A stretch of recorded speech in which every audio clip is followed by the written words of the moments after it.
Hello, and welcome back to Roll4It Dark Heresy. We are back, continuation of last week when stuff went down. So, by the way, needless to say, if you haven't seen the VOD from last week, there will be some big spoilers for that one. So, yeah, how was everyone this week? I moved yesterday. My forearms hurt. Those It's are snowing unrelated. here. It's nice.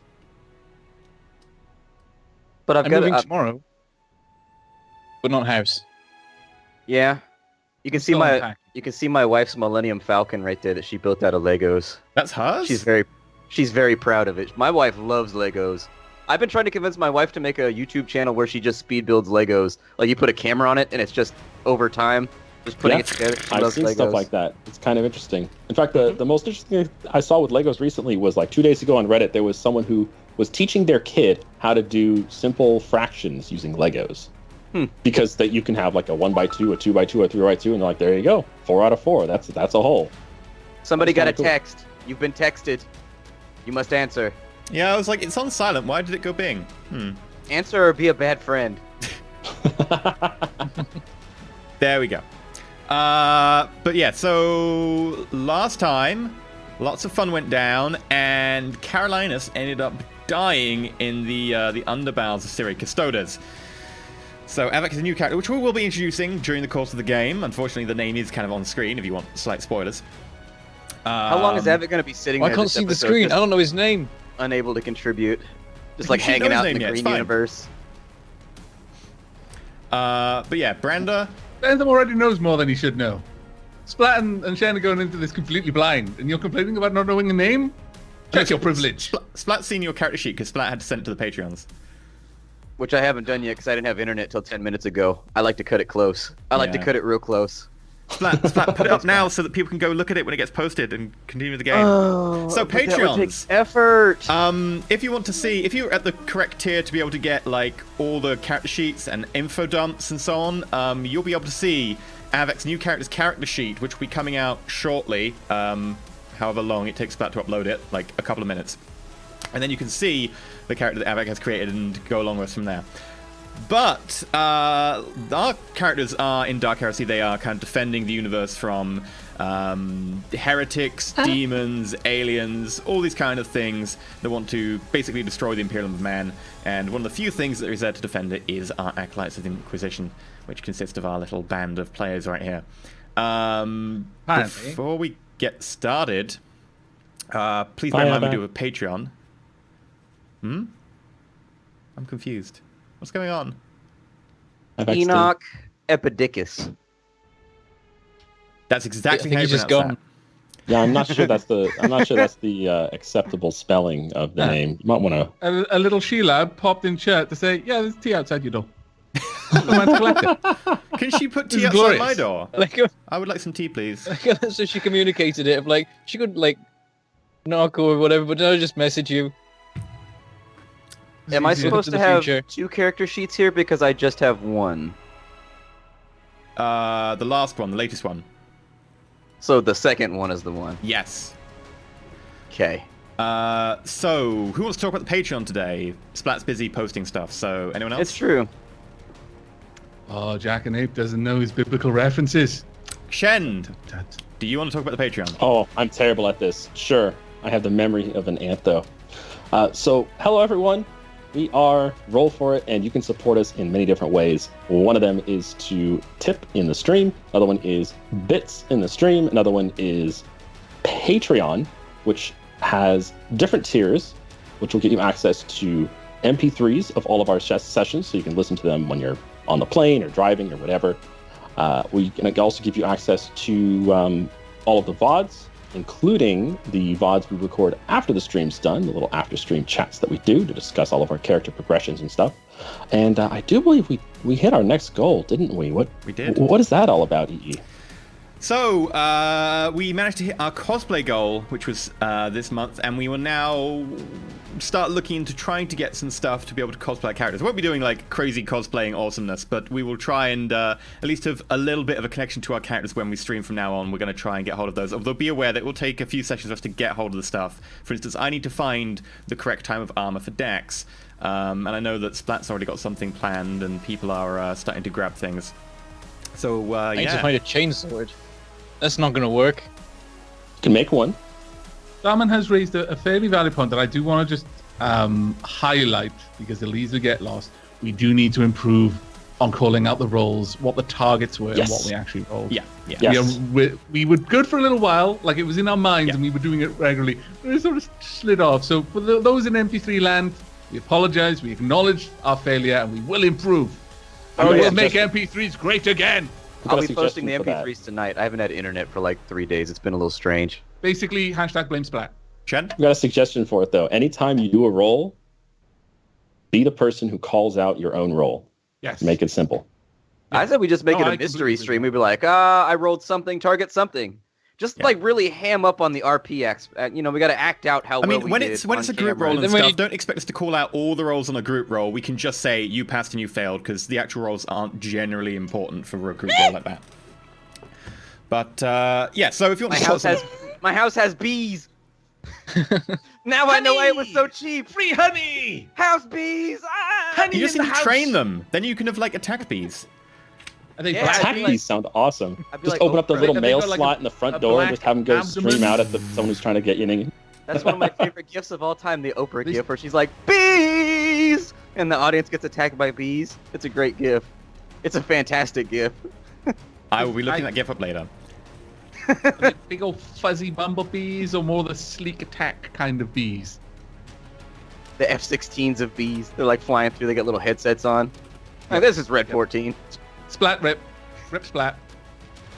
Okay, Absolute so respects. yeah, so you can support us on Patreon, and we'll try and hit new goals, and new things will like get done. Like for instance, our second show we have on a Wednesday at the moment is actually due to a stretch goal, so that's entirely made possible by the Patreons. And the fact we're here is pretty much like 90% down to the Patreon support we get. Of course, everyone is important in the community, etc. But we just do say that we do need the Patreon to keep going, because we've got to buy pizza and yachts and whatever else we need. And strippers. And If strippers. you're gonna buy pizza, at least get some, Imodium or something that'll help you out.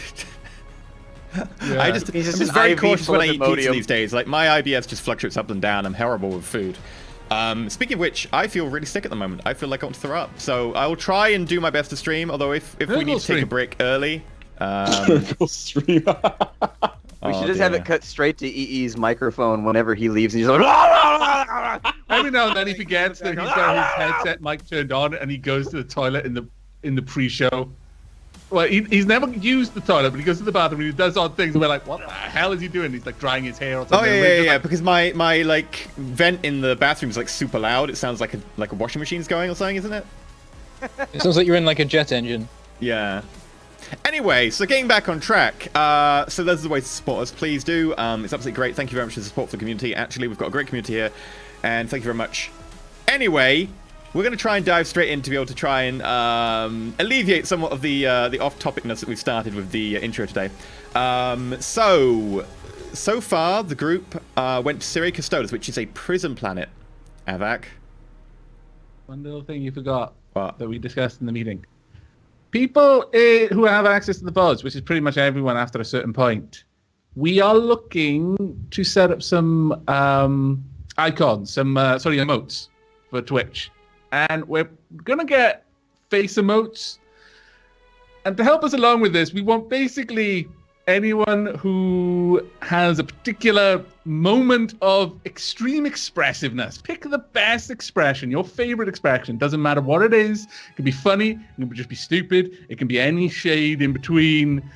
And submit them to me at avac@snowspider.com, and I will collate them all, and then we'll have a short list, and then we'll eventually have a vote. It'll be a community vote, and we'll have one face for each of us. So just go through, find the most shocking moments and our genuine expressions at that moment, and send it in with a little timestamp on which VOD it's on, and I will collect all of these, and then we'll have a vote at the end of it, maybe in a few weeks' time or something like that, once I've got enough, and those will become emotes.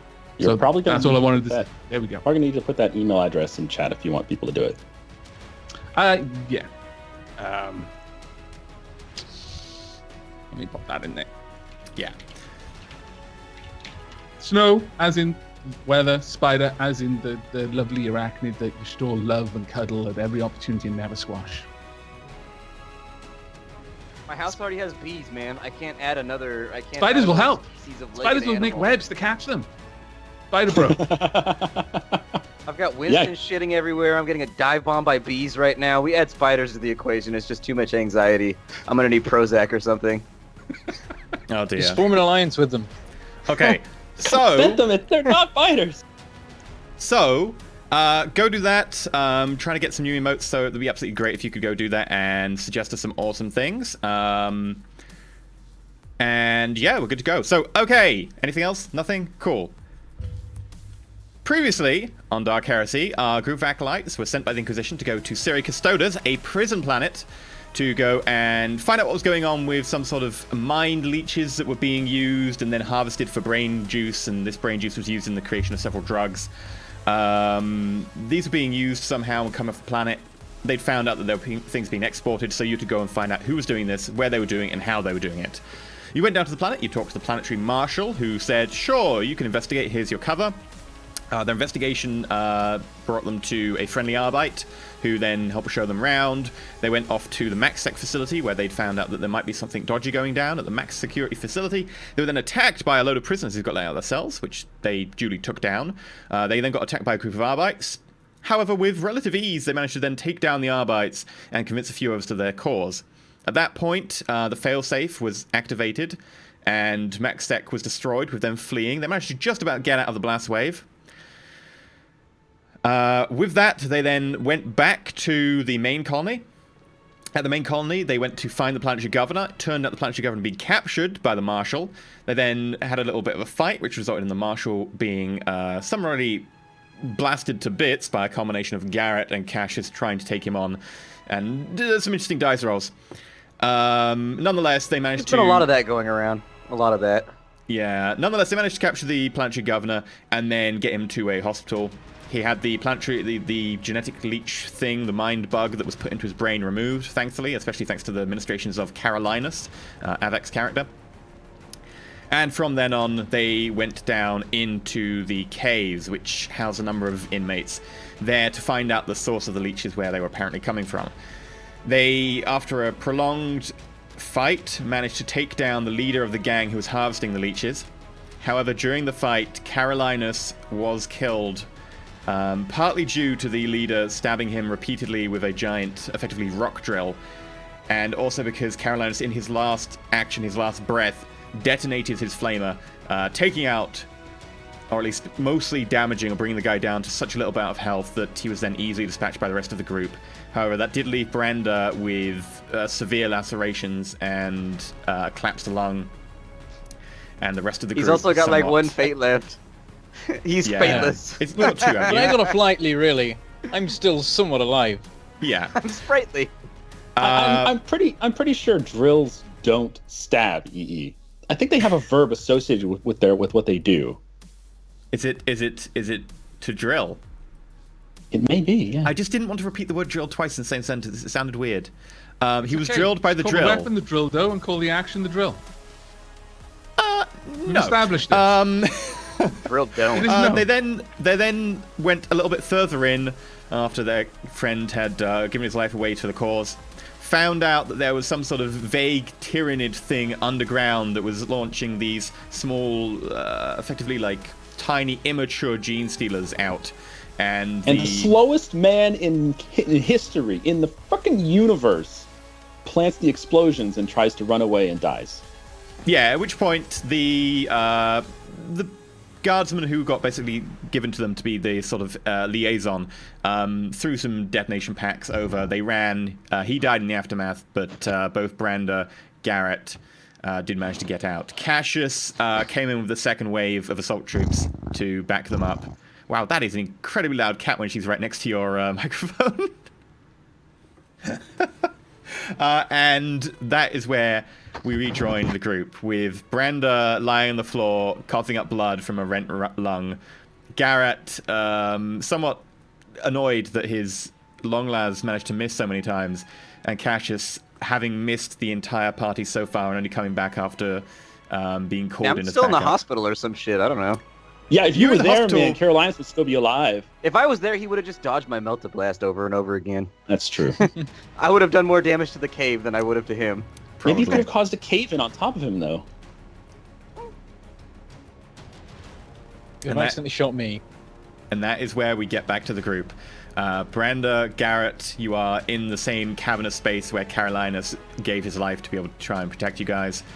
Cassius, you come running in along with a number of the Arbites and guards for the planetary governor, who are currently wearing Imperial Guard fatigues and carrying las carbines, and they start to cover the room. You notice your friends up ahead in this half-lit cavern, which is mostly lit by the moving of the stab torches on all the weapons, in addition to some slight glowing moss that seems to cover most of the area. Okay. As I'm coming in, do I see Carolinus's body? I'm gonna call him Caradinus now because he's dead. No, you can smell the stench of promethium, and burnt flesh is very strong, though. Oh man, promethium is not going to be high on Cassius's I want to smell this again list. I'm pretty sure I'm going to have with promethium, I have that feeling about it that you get about Hot Pockets, right when you get the flu, right after you eat a Hot Pocket. You just smell it, or you hear the microwave and you see it in there and you're just nope. You instantly are just blah, blah, blah, blah. I can't do it. If you want to vomit, you can vomit. It's okay. We don't think less of you. So can we get the map up? Or is that we're not using the map today? Oh, we don't need to use a map for this. This is just okay. There's no one fighting. I thought we were gonna dig through the cave a little bit. Cassius, you're up. I hope your sleep was well. We have bad news, though. At this point, am I propped up on Garrett's shoulder or whatever? I'm dragging you by the scruff actually, because you weren't feeling too good. You want to stand up? Go for it. Well, my legs are the actually okay. One of them's robotic, so that's probably doing the best out of any of me. I'm sort of hopping along. Do I see any of the machinery or the tanks or anything in the background? Yeah, you can see a couple of, effectively, there seems to be some sort of pressurized canisters of some kind lying around. You're not too sure exactly what they're for, but you do notice a few bits and bobs of machinery and coolant just sort of arrayed around the edge of this chasm. Okay. As I walk in, I'm looking around, and I'm seeing debris and everything else. Bad news. It looks like there was a firefight in here. Are we going to be able to? Is Carolinus going to be able to inspect any of the I reach for one of the canisters, I guess, one of the things laying on the ground. Make me a perception check. Oh, awareness. Yeah.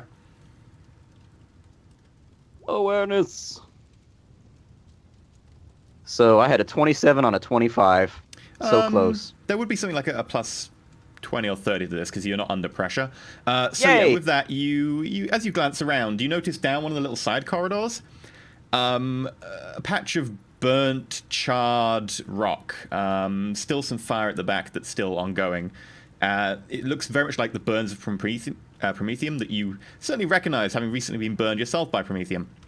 And in amongst it, you see a couple of corpses, and one which is very much at the center of the blast, a sort of blackened, charred, dark red husk with bits of steel showing, and a few sort of snake-like protuberances coming out of the body that seem to be completely limp, lying on the ground. And you would notice those to be mechadendrites.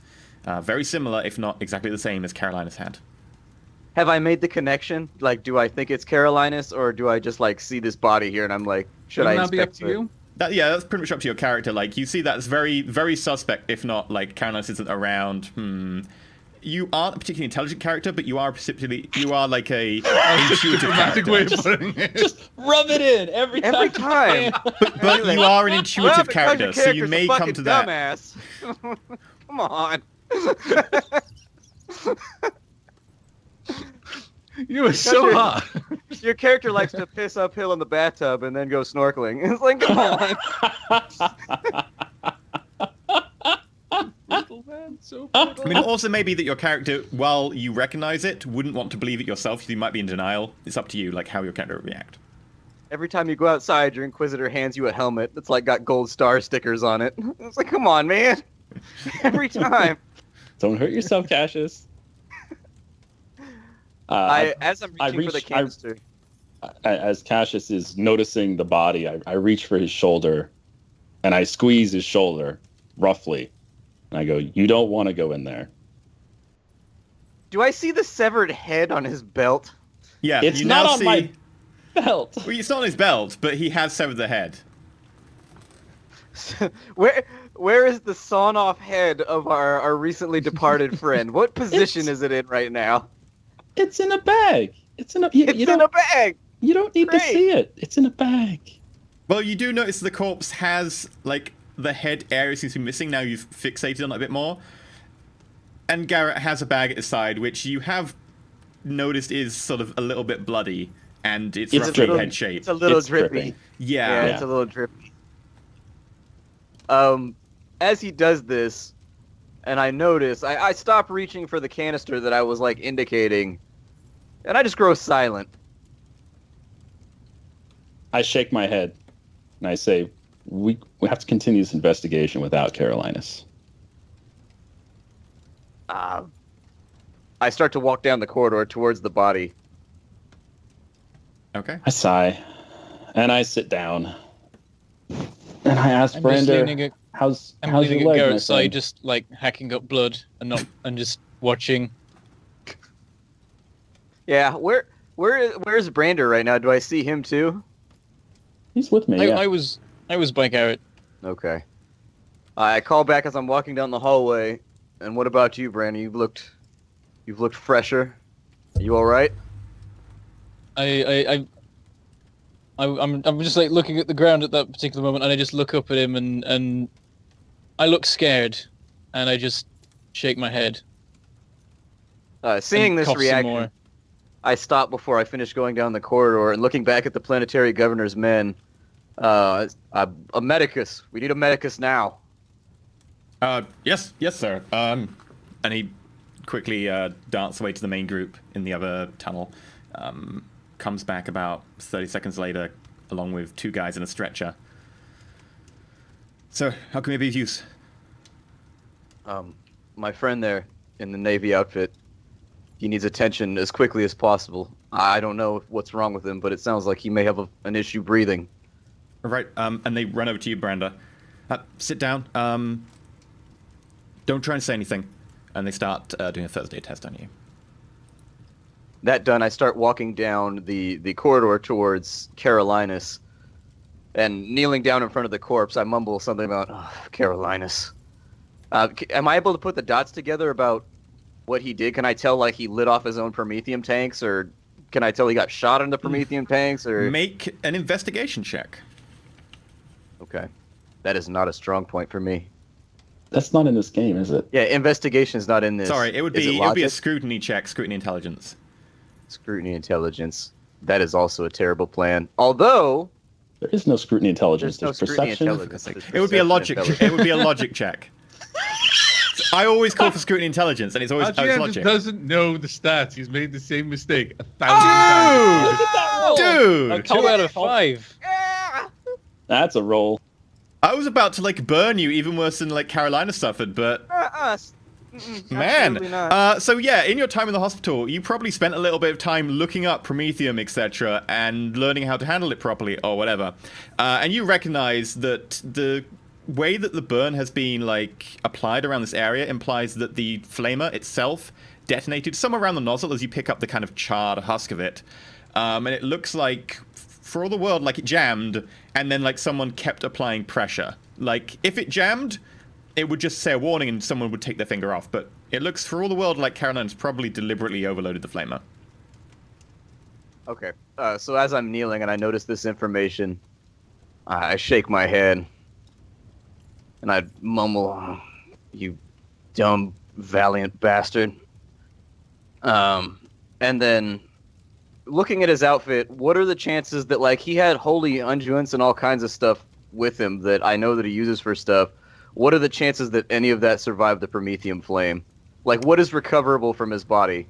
Well, the sacred oils are definitely not recoverable. I'm trying to think. Like, did Carolinus have anything on him that might survive 700 degrees C? A lot of the metal would survive. His prosthetics are recoverable. The Mechanicus will want those. My body is quite a lot of that is actually still there. Just looks charred. But let me have a quick look through his gear. While you look through, Brander, thanks to a point of fate used by the medics, as part of their group fate.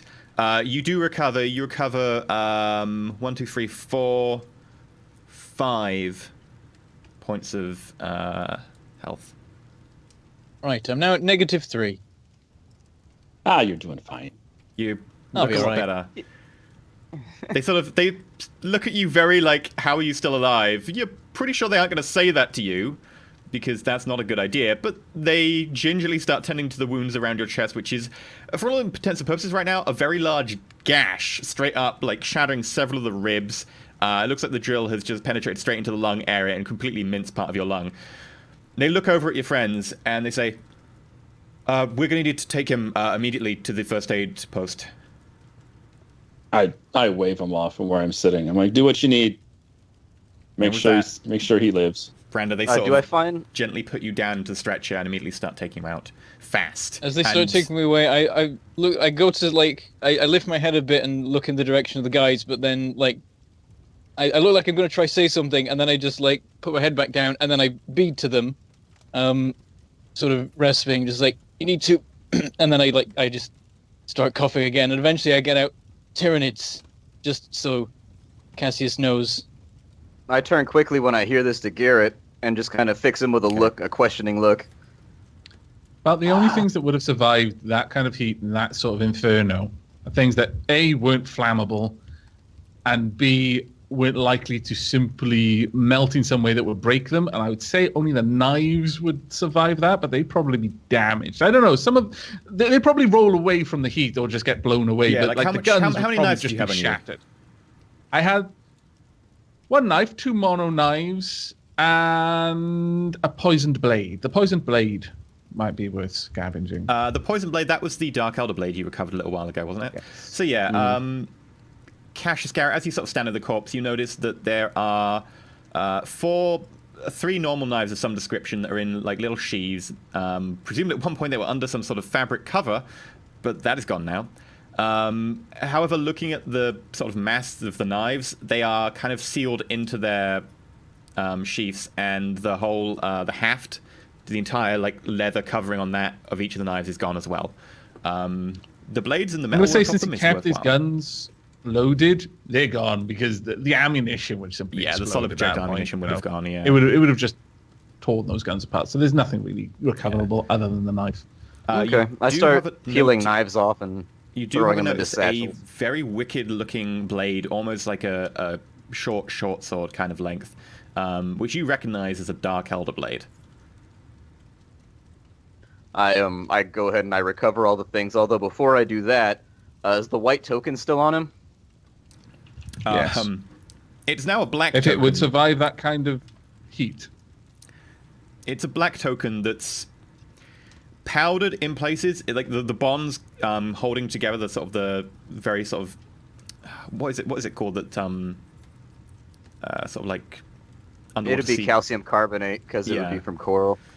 But there is some of it left. It's certainly damaged and it's certainly blackened by the smoke, but it is still there, at least in a fragmentary form. Okay, so I reach out to the token and I give it a jerk to kind of pop it off the ring, and kind of patting the corpse on the shoulder. Mm-hmm. Your service is fulfilled, Amari. And so I take it, and then I just kind of begin crushing it in between my hands into like powder, basically. It easily. And then I just kind of, and I sprinkle it back over the body. And I turn back to Garrett.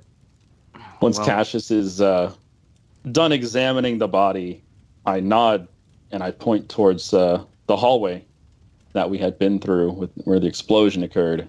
And I say, we have complete proof that this is where they were getting their leeches from. This particular spot.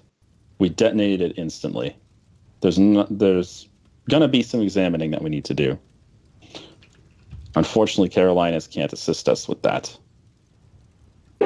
I sigh heavily. And looking back to the body, I go, the Mechanicus will more than likely, I nudge, one of his legs with my foot, some of the more sacred inscriptions or whatever. As I understand it, these are considered rentals in some way, or I assume the property of the Mechanicus, so we'll have to figure a way to get his body from here. In the meantime, we may have to borrow... I don't have the mind for any of this. I say, kicking one of the canisters that's nearby. We may have to borrow some of the science staff from the compound, possibly, to investigate it, but that would require perhaps the oversight of the Inquisition or the interrogator. I don't know who we should bring in at this point and enlighten as to the current predicament. Before we resort to that, let us do our best as members of the Inquisition. Whatever we can uncover might be still of use. And I see no reason to evacuate immediately. Okay.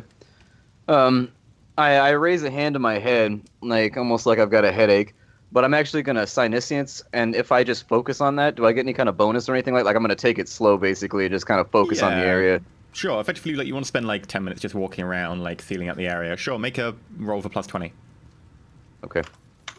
100 every time. 93, target 80.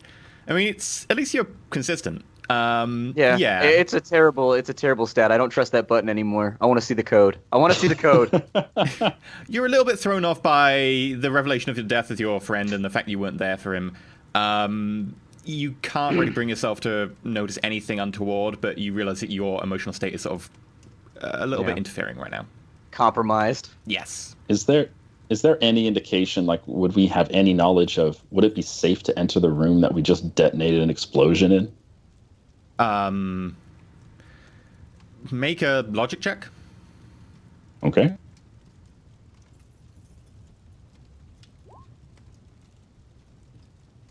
$59 on a 15. Oh, yeah. Yeah, it's probably really safe. Okay, I start heading into the room. I look after him, and I'm... Garrett, are you sure that's advised? It's only smoldering. I'm sure it's fine. If there was anything else that could catch fire or explode in there, it already would have done so. A couple of troops who've taken station next to that entrance give you a quizzical glance and sort of like, okay. But they don't try to stop you. They've heard about people who try to stop the Inquisition on this planet and how much of a bollocking they get. Or will get. Yeah, so you carry on. Cassius? I go back to the soldiers who are here and walking up to whoever's like a sergeant or whoever's in charge, lieutenant, sergeant, captain, whoever's so there. So they've set up like a small temporary sort of outpost basically in this section, which isn't far from the forward command point. And it's got like, I think a young lieutenant is currently watching a lot of the soldiers here. Yes, sorry, Sir Caligo, how can I help? Lieutenant, it would appear as though one of my compatriots has lost his life down here.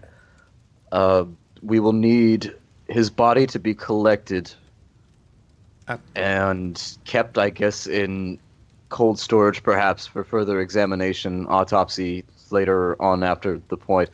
As far as, do you have any engineers with you or any demolitionists? Yes, sir. We've got several just behind the front line. What is their... I look as though I'm trying to focus, like I'm having trouble like focusing on the task at hand. What is their assessment of the cave's current integrity in this area? Well, I believe all the caves have been here for quite a while, and the igneous rock around should hold them pretty firm against all but a concerted effort to destabilize them. That said, we did detect a detonation on our way in before we could get to this section, so some of the caves may be compromised. We haven't had a chance to fully assess all of them. Let's assume for the moment that a promethium explosion occurred against some of the walls. Would that have any damaging effect? I say, kind of scanning over to the demolitionists. One of them sort of comes forward and goes, I imagine a promethium explosion wouldn't do too much damage. The flame would tend to escape down the channels provided by the air around. Provided it wasn't an enclosed situation, it should be fine. I would need to assess it, of course, to give you a proper estimate. This guy has got a sort of a white goatee. Seems a little bit more wizened, a little bit more learned. He seems to speak with a fair amount of knowledge on the matter. Is he a wizard? An explosives expert who actually has facial hair that is somebody either That means you can he's trust- good at the job. Yeah. Either he's new or you can trust him. He's really, they don't really normally good at have a this. lot of forward demolitions in the Arbites, etc. So this guy, you would guess from his attire, etc., and the way he's carrying his equipment, he's probably more of a sort of a civil engineer demolitions expert rather than a combat demolitions expert. Okay. As he says this, I nod and I go, "Thank you." So let's focus on the recovery of the Adeptus Mechanicus's body. If you could put that on cold storage for us until we've concluded our business here, I would be appreciative. They like to collect things like this following a mission, kind of ask questions and poke around. Aside from that, looking into the cave area, like how much rubble is there? Like what has survived the explosion that he threw? And like where is Garrett going? Because I imagine in my head there's kind of like a tunnel, and then there's just a bunch of rubble encapsulating that at the opposite end. Like So the tunnel that Garrett's going down, you can't really see particularly deeply into. There isn't much lighting it down there, and it does sort of snake down a little away, so you can't really see down there. Around the Prometheum, around Karinus' body, there doesn't seem to be any rubble or anything. It doesn't seem to have damaged the tunnel particularly. I turn to the demolitionist and I say, I assume there was some biological agent inside of here, given what my compatriots have told me.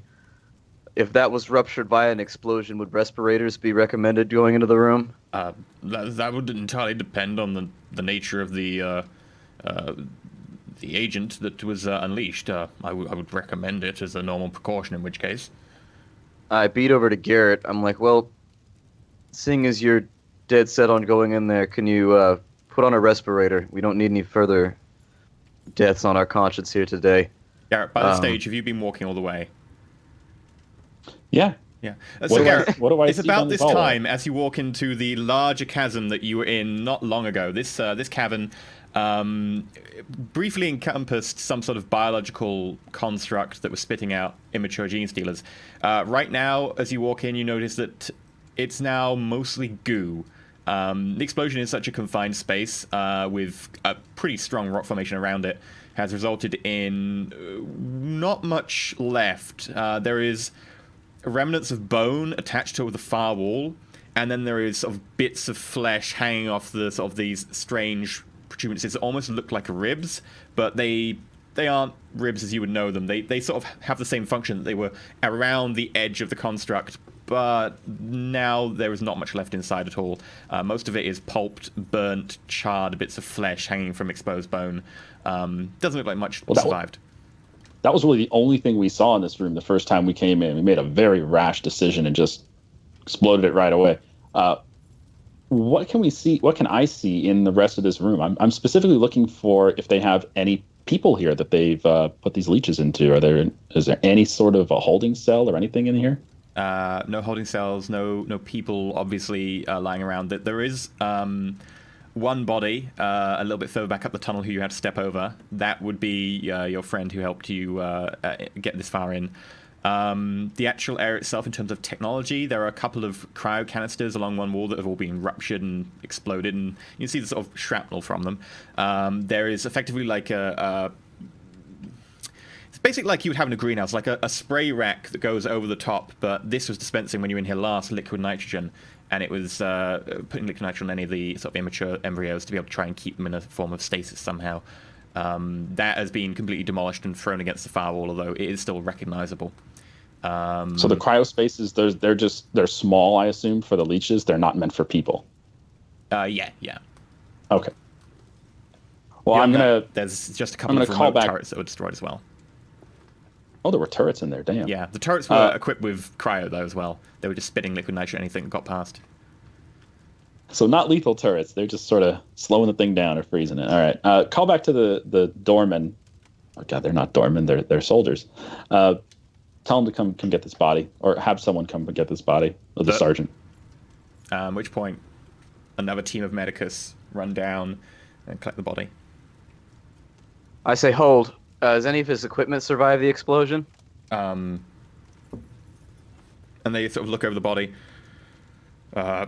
Looks like Lad's rifle might be intact. Lad's pistol looks functional. Headset non-functional. Okay. Set those aside. We're going to need those for further investigation. There may be residues or something left over from the explosion that might be useful. and they put those into effectively like a little box marked evidence. Sure. That's coming back to the surface as well. As I enter the room, I'd like to take some time and just kind of walk around and look at everything that's there. Awareness check? Sure. I mean, it's more to determine what you can get out of it, but you can roll an awareness if you just want to see what there is to be seen. You don't really need to if you just want to take your time, though. Yeah, I was just going to take the time and kind of go through things. So you get effectively the same description that Garrett got, that there is a bone and flesh sort of construct against the far wall, which has been shredded and charred in places. It is completely and utterly ripped open from a very powerful explosion. There's a lot of damaged tech along one wall, which looks like it contained some sort of pressurized gas and something that was dispensing it. There's your Leech Queen. Mm-hmm. I look at the thing and it's disgusting. What's more disgusting is that they were putting these inside people. Yeah. I don't see any sign of people in here that have been infected. We saw the governor was infected, but that's so far only evidence. We still need to find the people who've been infested. I would also prefer to find one of the leeches that we could keep on ice or in some kind of containment that we could take back to the Inquisition as well. So if we wanted to go through and seek further evidence, that would be the point at which we would hit it with a perception check. It more so be an investigation check. Like, you can see what there is to be seen in a sort of a long-term investigation. It's sort of drawing the stuff out. Like, it'd be either scrutiny or it would be a logic check. Okay. I guess I'll do long-term scrutiny then, if I can just spend like as long as it takes. Sure. Right. So that'd be a scrutiny check. That will find you any sort of hidden markings or anything there is to be seen. Any bonuses for taking my time? Sure, you can get like a plus 20. Like, you can do this over a good period of time. Like, take a good few hours about it. Nah. That's a 64 on a 45. Yeah. You don't really come to any further conclusion. A lot of the stuff in here is damaged, and also a lot of it, there isn't really much more to be seen. A lot of the investigators going around helping you out now. A lot of the Arbites have delegated the duty to a lot of the investigation teams. Nothing really catches their eye either. Okay. I tell one of the investigation teams to box up or bag up one of the bones from the large specimen. See if we can just take that with us. All right, sir. We're going to put the rest of it into some sort of incinerator. Put the rest of it in whatever you want. Okay. Yes. And they start chopping off one with like a big sort of circular saw. They put that into a box and then they ship that off for you. Have that for us on the surface. Is the path out of the cave secure? I guess so. You get up there, follow the glow sticks. Green will take you up to the surface the way you came in. Very well. My recommendation would be, Lieutenant, that we purge the prisoners. There are things. There are things occurring in this cave. I would prefer it as well if after the purges, no one else stay inside. Keep this place under lock, under constant guard, and we'll have some of our people come back and investigate what's left. Very well. I mean, we just come to the front line and we secured a beachhead for you, but we can start going with the plan to euthanize the rest of the prisoners and put them down. Certainly. If you could do it without using chemical agents that might contaminate these areas that we need to investigate, I would think that would be advantageous. Very well. And he starts talking to a lot of his men and immediately goes up to one of the radio operators and starts barking orders into a Vox unit. Okay. While he's busy talking to all his other men, I lowly, in my voice, whisper to Cassius that this is not a contained situation.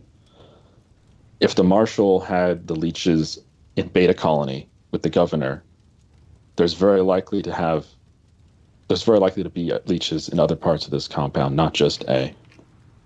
I agree, but unfortunately, given the level of destruction in here, I'm having trouble picking out any clues. Everything is charred, and whoever threw, I assume, a grenade or a det pack really did us a disservice here. That was my hasty decision, Cassius. As soon as I I saw nod. it, as soon as I saw the Tyranid and Brander confirmed that it was indeed a Tyranid, that was it. The decision was made. We used explosives and ended it then and there.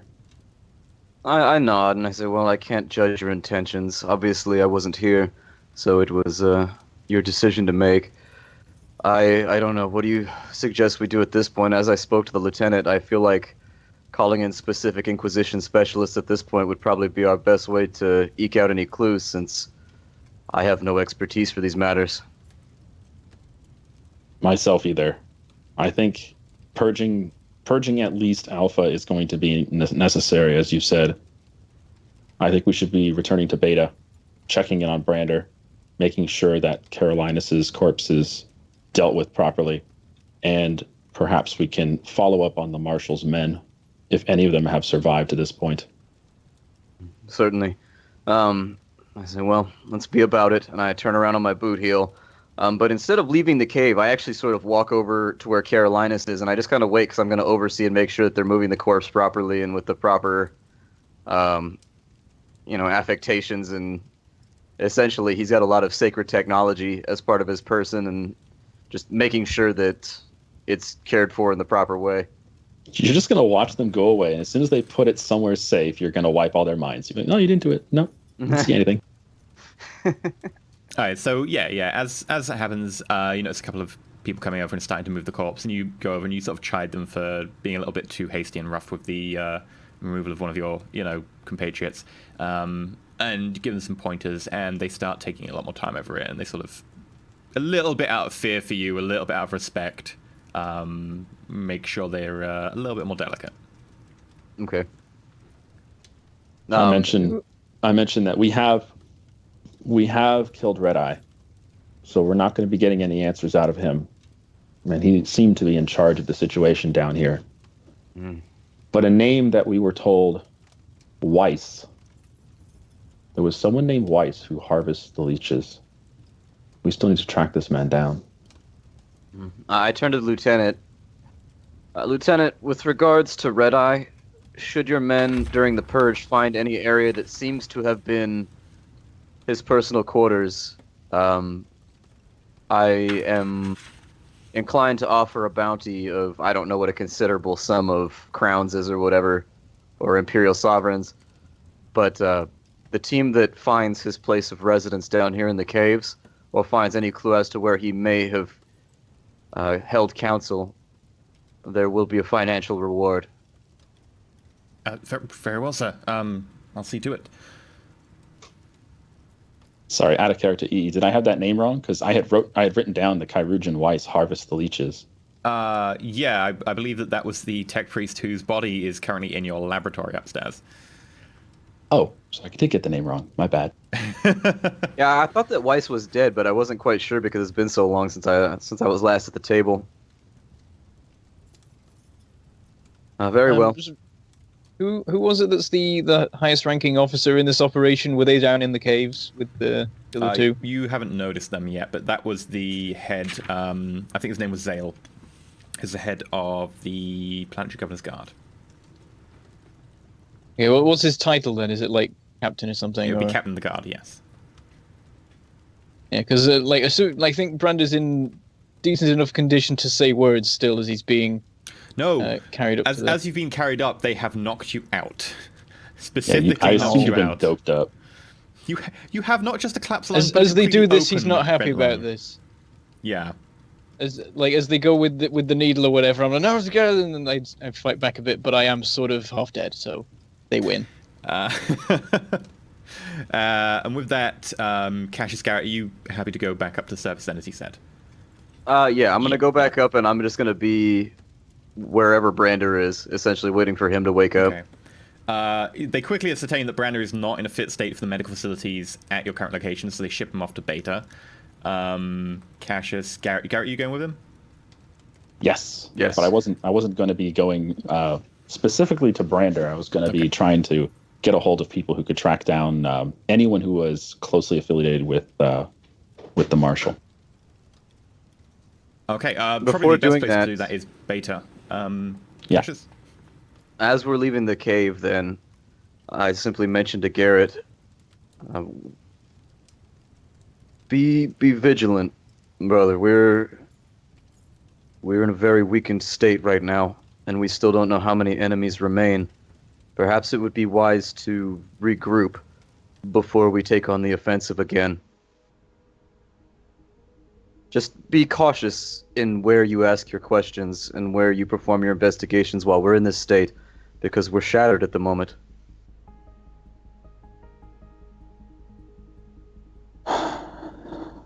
I'm sure you're right, but I feel the longer we delay, the more opportunity we give for further things to go wrong. If there is anyone associated with the Marshals still alive or not in custody, then we need to track them down before they go into hiding. Cassius, make a willpower check. Okay, just flat willpower? Yeah, just flat willpower. Okay.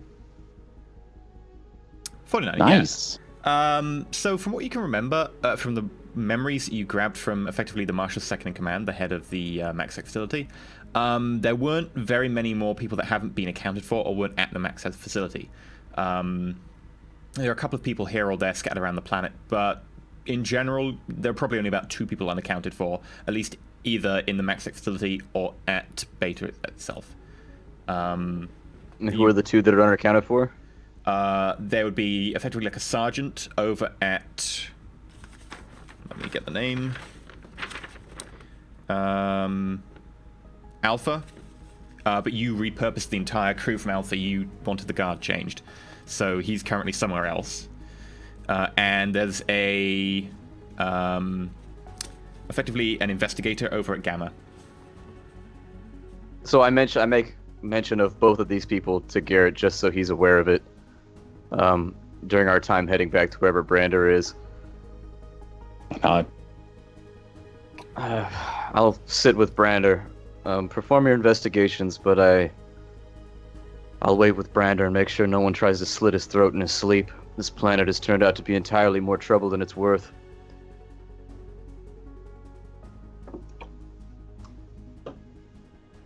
Service for Khan has been a little bit trying on this world, but necessary, as made obvious. Sacrifices were going to be made at some point. You, me, Brander, none of us are infinitely secure, friend. I nod as I light a low stick and I say, yes, that's, The service does not prescribe a long life to those who undertake it. That is enough to be certain. All right, well, you know where to find me. If you come across anything interesting, I'll keep watch over Brander, and once he's awake and back in functional order, we'll regroup. Out of character, EE, did Cassius have names for the investigator and the sergeant? Like, did he pull that from the guy's mind? No, you wouldn't for those guys. Those are more recent recruits. That's why they were more peripheral. Okay. They weren't effectively under his command. They were under the Marshals. Okay. I will report to you. I will bead to you as soon as I find anything of interest. Hopefully we can still make use of what friends we've made outside of the Marshal's presence. Well, take care, Garrett.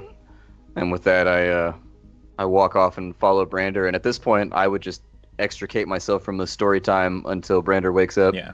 But as you're both effectively about to part at the foot of the dropship as it lands at Beta, and Brander is wheeled off by some Medicaid pretty damn quickly, a runner suddenly comes out from the nearby building. One of the sort of junior investigators for the Arbites.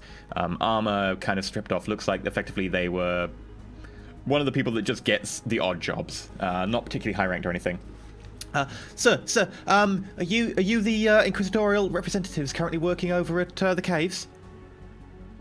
Yes. We are. Cassius Caligo? He looks between the two. I raise a finger. Oh, well, I've got a reply to a message you sent to Inquisitor Ravan. And also, I have a message for your group. Certainly. Do you have it written down? Yes, sir. And he hands you a data slate. And then he's got the other data slate and goes, this one's the group one? And hands that to you as well. Okay, so I hand the group one to Garrett, and then I take the one that I have and I just tuck it into my belongings and don't really act like it's important or anything like that. Oh, I instantly turn the data slate on. What's on it? It's just an audio recording, but it immediately starts playing.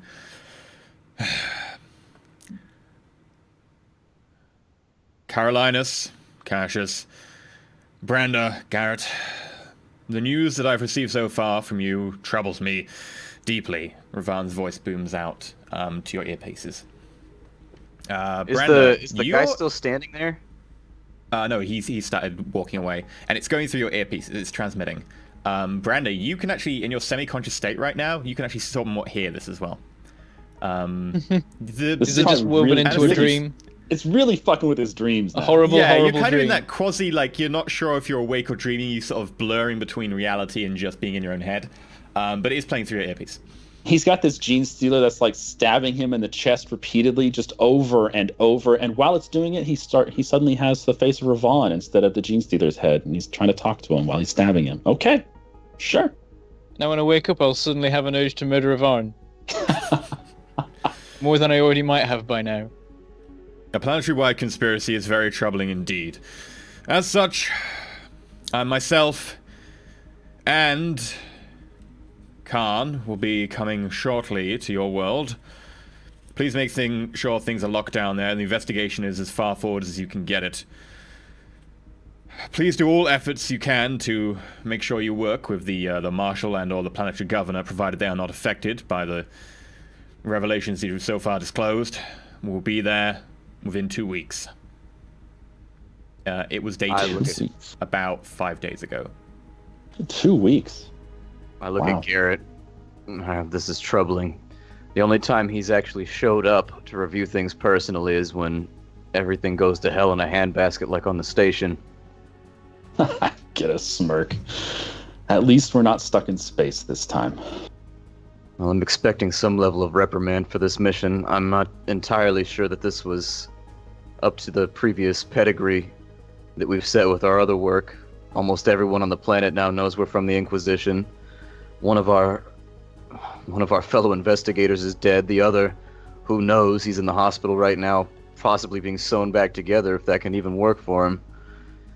And we have no leads. All we have is a blown-up laboratory. And I share the blame because I was unable to assist. So... Cassius, I put my... Go ahead. Cassius, you would have had access to the investigation notes while you were in hospital. And they did include stuff that Caroline did share before we went into the caves, which included the fact that there were regular deliveries off-world to a Mechanicus ship that was thought lost several decades ago called the Omniscience Blessed Workings. That all happened last week while you were in the hospital. Okay. So clarify that for me one more time. I'm sorry. Heresy for Dummies was so it blinded they me. were shipping the parasites off-world, and somehow they were going to this ship, wherever it was. Which ship was lost several decades ago. Okay, and Garrett is aware of this ship already? Yes, the entire team is. Okay. Cool. All right. Looking at Garrett, I was like, well, I go, whenever our Mari pass, unfortunately, they're accustomed to be attended to. I'm going to handle my business with Brander and make sure he's safe, but for 7 days I'll be unfortunately unavailable, so I suppose it's not such a bad thing that we've got a little bit of downtime on our hands. If you have need of me, I'll be in my quarters, wherever they've set that up for us, but aside from that, I suppose I'll see you again when Ravan arrives, or maybe before if Brander wakes up.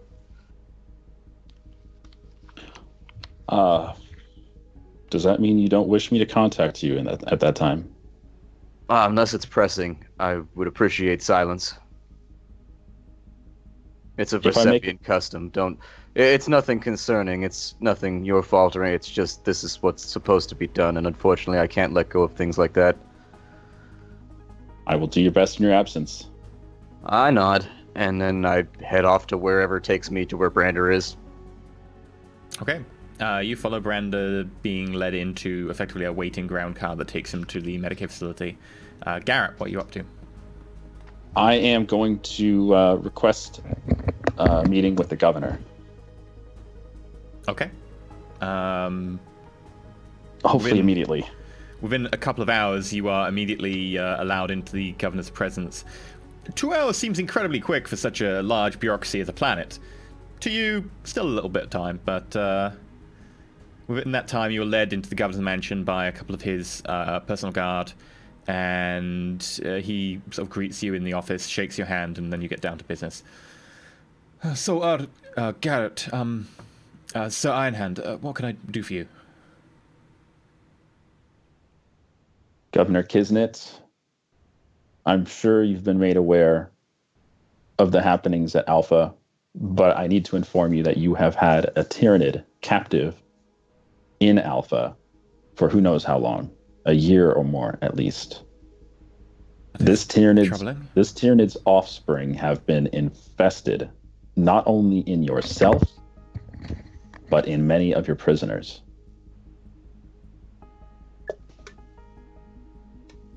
What we need to do at this point is track down how these illegal drugs are being harvested and how they're leaving your world. What course of action do you suggest? Well, the simplest thing would be some manifests, perhaps some assistance in an investigative effort here. We are down 2 men at the moment, and I do not proclaim myself to be the smartest of gentlemen. I flash him a smile. We're specifically looking for a missing ship, the Omnissiah's Blessing, which has been receiving shipments from your world. It's been missing for decades, so it's very likely to not be in service for anyone. I will get the Arbeits right on that. This is troubling indeed.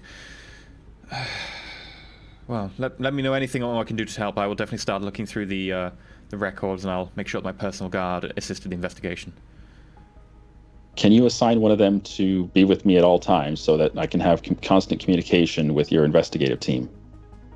I can do. Would it not be easier I'd give you a direct comm bead? If you wish. And he effectively gives you the comm code for the investigative team. Okay. One other thing. I'm looking for 2 last people who were associated with the Marshal. You knew the man better than any of us, for sure. We're looking for someone who's recently been repurposed from Alpha, a sergeant. I'm sure the list of sergeants at Alpha would be not too massive. I'm also looking for an investigator at Gamma. Could you please send me the lists of those and who you suspect might be associated with the Marshal among those lists? Okay, I will do that and get it to you within the hour. Fantastic. Thank you for your time, Rio. I know you're a busy man. And I'll leave. I try. All right, I'm out the door. Okay. About 50 minutes later, you get a list of a few different names. There's only 2 on the investigative list for Gamma. Paul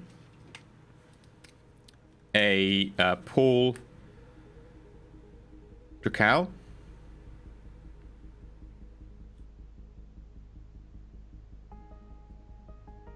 And a Victor Heinrich.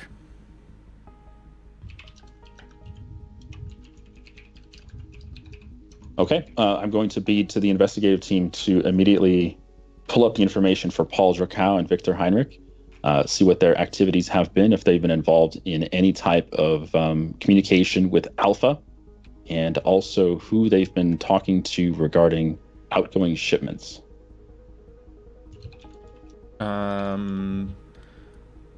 Okay, you look like you have some talk about outgoing shipments. Make a logic check.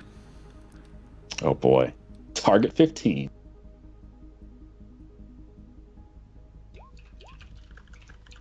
And you've got all the time in the world, Hey! so wow, okay, I 14. I rolled a 14 on 15. I mean, I was going to say you get a bonus because you got all the time in the world, but yeah, with only like a few minutes, like you spend like less than 10 minutes, and you're like, yeah, there's no shipments here. There's nothing out of the ordinary. Like the shipments here are all completely normal and boring, except one of the launch pads.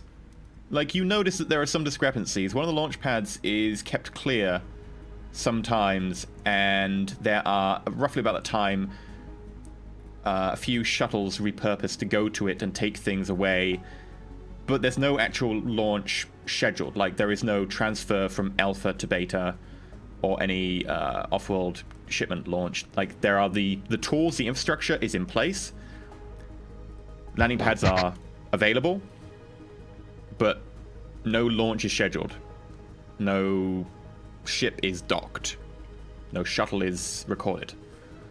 When was the last time one of these downtimes was when the launch pad was kept clear? About, let's see, 3 months, 2 weeks. The one before that was 4 months before that. The one before that was 4 months before that. The one before that was 4 months before that. Okay, so it seems to be a regular schedule, and it's an obvious pattern. I'm going to contact the investigative team, and I'm going to tell them to try to look up logs on who was on duty at the launch pad during those times while it was kept clear at those 4-month intervals, and also if they had any video feed to try to find out what ship it has been leaving and coming and going.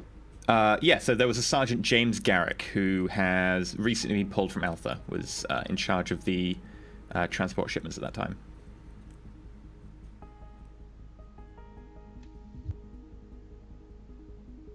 Oh boy, I'm actually learning something. Garrett's got a little smile to himself. I'm going through so much recap right now. It's crazy. Yeah, I mean, this is only constantly like in your the first bathrooms. day of investigating. Like, you've gone pretty quick through this. Out I'm of constantly character, Go ahead. we're like missing our investigative character, and yet for once, like our rolls are like really on point. We're just hitting like all the logic checks and everything. It's just like, yay! It's kind of like when Pug had to go to the hotel, and everything went so smoothly, like right up till the end. We're like, man, that almost went like butter. It's just like lucking into all of it. Hey, sometimes luck works. I mean, Garrett is intelligent. Yeah, He just exactly. doesn't have the skills, which is why he's trying to get 15s rather than 35s. Okay. So I'm going to ask the investigative team to look up what type of okay, well, I already asked them to look up video feed. Did they find a video feed? All video feeds of that time around the compound have been deleted. Or They've were been never deleted. recorded. Yeah. And did they have any type of signature on who deleted them? Whoever's signature it was also deleted. There was only a few people who can delete that. One of them being the marshal. Okay. But they didn't find anything interesting about the two investigators at Gamma? Well, one of them is missing currently. Really? Who's missing? Paul Dracow. Victor Heinrich's been taken into custody and is complying fully.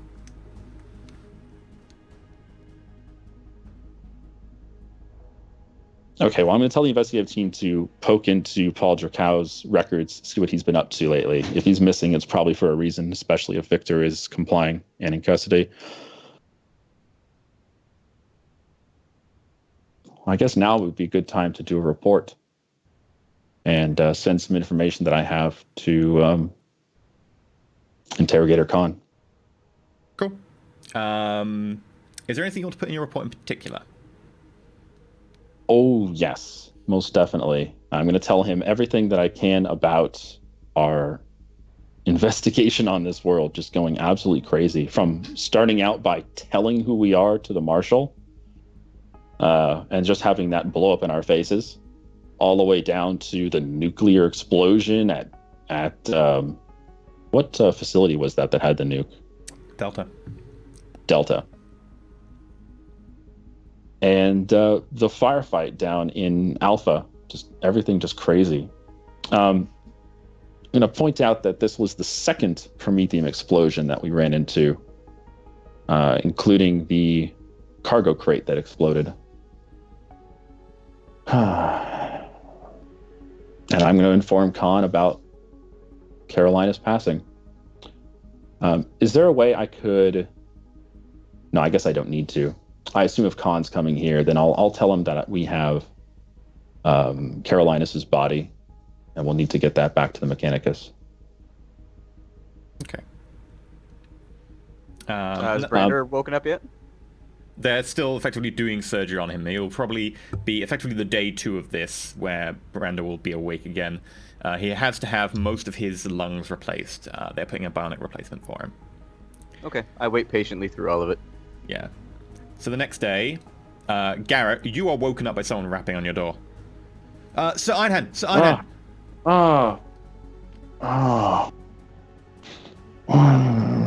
What? We found Paul Jakau. Investigator Jakau, we found him. Okay, I'm up. Get me some recaf. James, yeah, go get him some recaf. I'm gonna put on some pants, I guess, and head outside. Okay, No pants. No pants. Still topless. Blowback survived everything without pants on. The second he took his pants off, he was indestructible. That but extra if the bit pants of were on, breeze down there, I don't know what it is, but it has some sort of cooling effect. It's like on plus your 2 nervous edge system. or something. Yeah, but see, It just sharpens everything. Carolina's is made of metal. He needs that cooling breeze, or else he might overheat. Garrett doesn't have that problem. True. His heat sinks were in his crotch. That's absolutely true. Yeah. That's where his Mechanicus brain is. You get outside. You notice one of the investigator team who you were talking to the other day. Yes, sir. We found Investigator Jakau. Sadly, he committed suicide. Are you sure? Well, it looks like it, sir. Where is he? Over at Gamma. We also found records that show that he was siphoning off cryo fluid. Can you take me there right now? Yes, sir. Recap first. They sort of take you to one of the shuttles. The aide who you saw running off in the distance comes back, this time with like a big tray of like several recaf cups. One of which is sugar, one of which has sugar and milk, one of which has milk, no sugar. I take the tray and say thank you. Okay, cool. Cassius, you're waiting patiently by Brander's bedside. Brander's torso is a mess of surgical scars. There are ports there for diagnostics on the recently installed bionic lungs. His chest doesn't... It's very disconcerting. It doesn't rise and fall anymore. His chest is perfectly stationary. If you look really carefully, you can see the occasional beat of a heart as the ribcage moves ever so slightly, but there is no rise and fall of breathing. I'm smoking the whole time, by the way. Just sitting in a corner with one leg over another, just...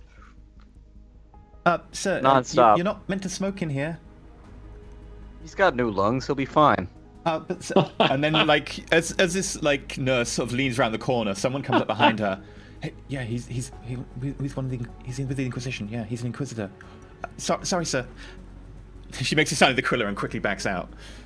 I'm just, okay. Keep smoking. But with nonchalantly, like a total degaff attitude about it all. With this, Brander, you begin to stir and you come back to consciousness slowly. I would imagine that there is a moment where I suddenly realize there's something wrong with my lungs and start gasping for air till I work out how to now breathe without moving my chest and so on. Yeah, you're kind of very disconcerted that your chest isn't moving. Like, you feel like somehow like you might have had like something forced down your throat and you've got a very cold sensation in your chest, but you slowly figure out everything's fine. It describes how I sort of jolt awake and look very like, oh god, I'm dying for a second until I realize that something's weird but okay, and then I look down and see like all the stuff and take a minute to come to terms with that. Seeing him stir, I speak up. I'm welcome back to the land of the living. This just happens to be like right at the moment where one of my low sticks is running out, And I flick it, and you can see, like, in the corner, there's, like, a pile of those things just, like, sitting in the corner. The room stinks I look over and of go, tobacco. I probably notice but don't care. I microbead specifically to Cassius, but if Brander's waking up, then he'll hear it too, that I'm off to Gamma, following up on a lead. I'll be back shortly. Okay. I beat back. Let us know if you need me to... If you need me to meet up with you there, I can make it happen. Brander's coming to right now, but he's in rough shape. It's not worth your time. The governor has given me the assistance of his personal investigative team. I'll only contact you if necessary. Okay, be careful. So when Cassius speaks, I notice he's there. I was a bit distracted, and look at him and go, I shouldn't be here. What do you mean? Be. What happened with Carolinus? I noticed that there were signs of him having sabotaged his flamer in some way. All I could tell is that he seems to have detonated his own equipment. He did. Red Eye was there. He damn near killed me. But then Carolinus, I guess, blew up his flamer. I don't know. But he lost his life in the process. Indeed, But even then, he... And a look of sort of fear comes over Brander's face. He said, even then, Red Eye was standing right there. But he was still alive. Even after Carolinus, I kind of trail off. We can't keep fighting like this. Part of the blame rests with me. I feel partially responsible for what occurred. And to that effect, I feel as though I owe you at least some level of explanation as to why I was not able to be with you, seeing as Carolinus has passed. I understand you have questions about what occurred the night before you went down into Alpha. I don't know how much it matters now. It might ease your mind slightly. I cannot answer you based on a promise that I gave to Carolinus before his passing. But if you have questions, I'll do my best to satisfy your curiosity without betraying his memory and the promise I made.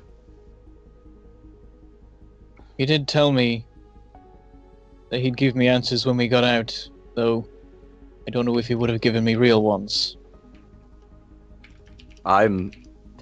Whereas normally you know that I've got a silver tongue, in this case I won't lie to you, but I will respect the promise I made. So if you understand that certain areas are left hazy, it's out of respect for the dead. I understand. Well, ask away, and I produce another glow stick and light it.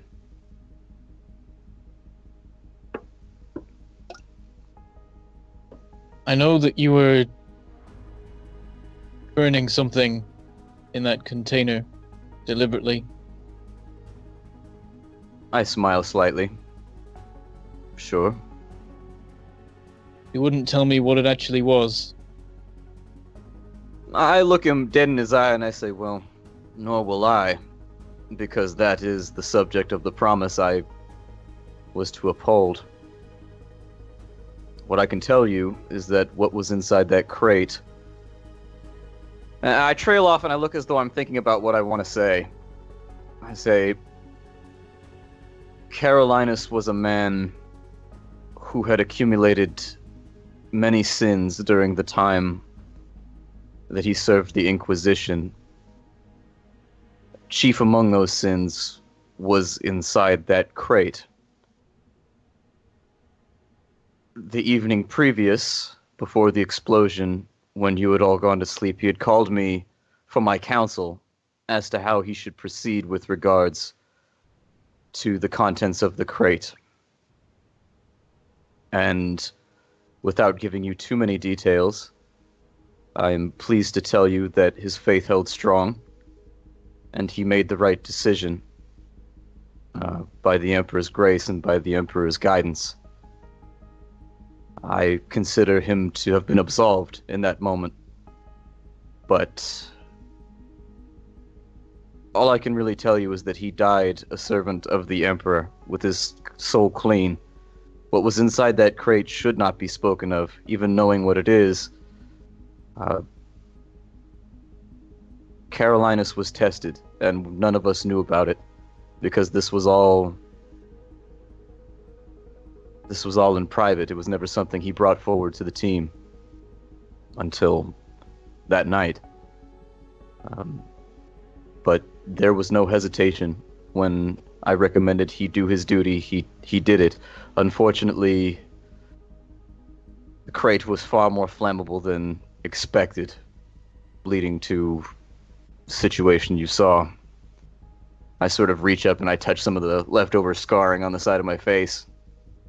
I do a slight laugh, but then I look a bit confused because I have to sort of with the new lungs. It's a bit weird.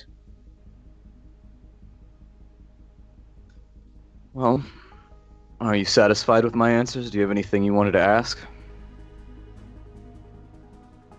I understand it's not entirely the most truthful way to go about it, but I am serious about the promises I make. I would have had more to ask if he'd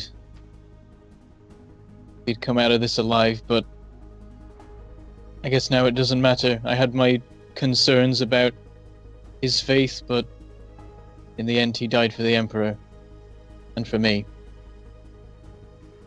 I exchange a look of knowing, and I kind of look at the floor and say, I should have been there as well. If only the conversation he and I had had the night before, if it could have happened at a more opportune time, maybe I could have been there to help. It seems like you had your hands full down in Alpha, and I would be lying if I said my heart was not heavy about the dereliction of my duty. I'm fully expecting that someone will report it to either the interrogator or Ravon, and I will more than likely have to answer for it, but it's water under the bridge at this point. Rest well, Brander. I go now back to my quarters. There's Bicepian customs surrounding the death of a brother-in-arms, so I'll be missing for the next 7 days. Should you need me, you and Garrett know where to find me, but keep one eye open. I doubt that our business is concluded entirely on this planet. And as I'm leaving, I turn, I say, yes, were you aware that the Inquisitor contacted us? Was I aware that the Inquisitor, have I managed to work out that what I heard in my semi-conscious state was... Yeah, you'd vaguely, now you're awake, you're like, I vaguely remember stuff about that, but... For a moment, he looks a bit confused and is like, yeah, they're on their way, aren't they?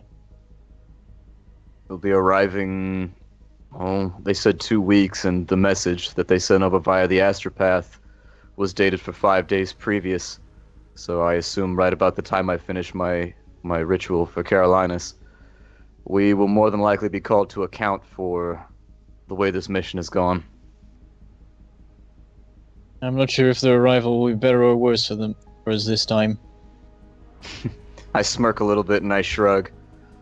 Well, regardless of the way the Inquisitor views our mission, I think you and I both know that we were always dead men from the moment we were assigned to this task. Or I guess assigned to inquisitorial duty.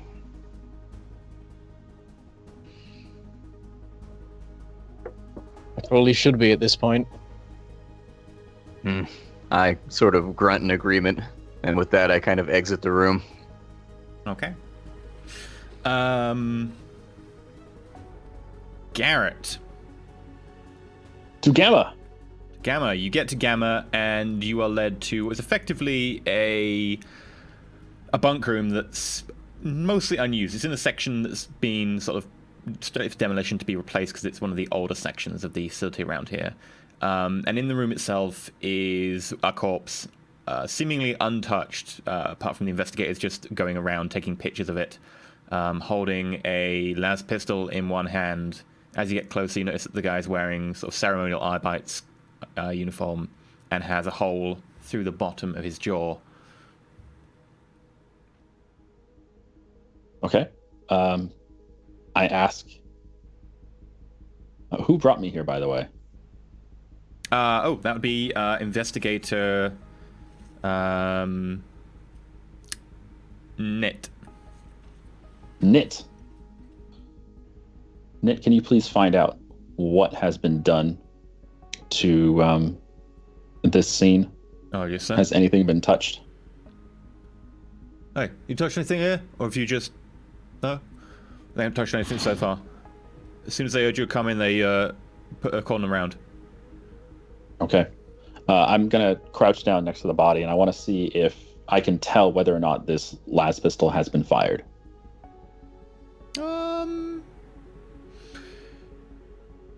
You're very good with las pistols. I would say make a tech use test, and you can have a bonus of 30 to it. Does he have his combi tool at this point, or is that going to come later? I assume that's later. Yeah, it'll come a little bit later. 48 on 65. Yeah, by the look of it, you can tell it's missing one charge from the clip. The las pistol itself seems to be relatively unused, but it has recently been fired, but you can tell by some of the coolant around the barrel has been siphoned off. Seems all consistent with firing one shot.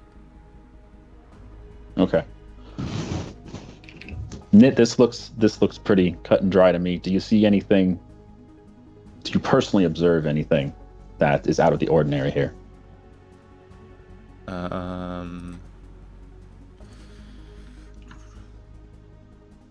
35. Oh, damn. I mean, That's a 99 on a 45. with a 99, He sets the With a corpse on 99 fire. I rolled. Achoo! Boom. It bursts into flames when he sneezes on it. I mean, it could have been a setup. You know, someone could have like forced him to fire that las pistol. Someone could have come at him with a las pistol and shot him. I mean, quite easily could have been a gang of them. I nod. I tell the crew who's been cordoning off this area, run the prints on the last pistol, make sure they're his. Yes, sir. All right, get the bag it. Yeah. And I stand up. I'm not going to sit around. I'm not fantastic at investigating. So I'm going to ask if we can track down, where does this man work? Where has he been lately? Who are his friends in this area? Very also, I'll get the investigators on it immediately. And you were looking for James Garrett, the sergeant, weren't you? Well, this is Paul Dracow, right? Yes. But you're also looking for Yes. James Garrett. And Yes. with that, Yes. sir, there's currently a firefight ongoing over at Beta. At Beta? They cornered someone by the name of James Garrett that you were looking for. He's at Beta. Yeah. He was pulled off his alpha rotation a few days ago. All right, let's get back to Beta immediately. Tell them do not shoot to kill. Shoot to take him down, but do not shoot to kill. Shoot to maim or possibly wound. Very well, sir. Yeah. Make sure, yeah. And you immediately get in the shuttle and hop back immediately, as fast as you can. Damn it.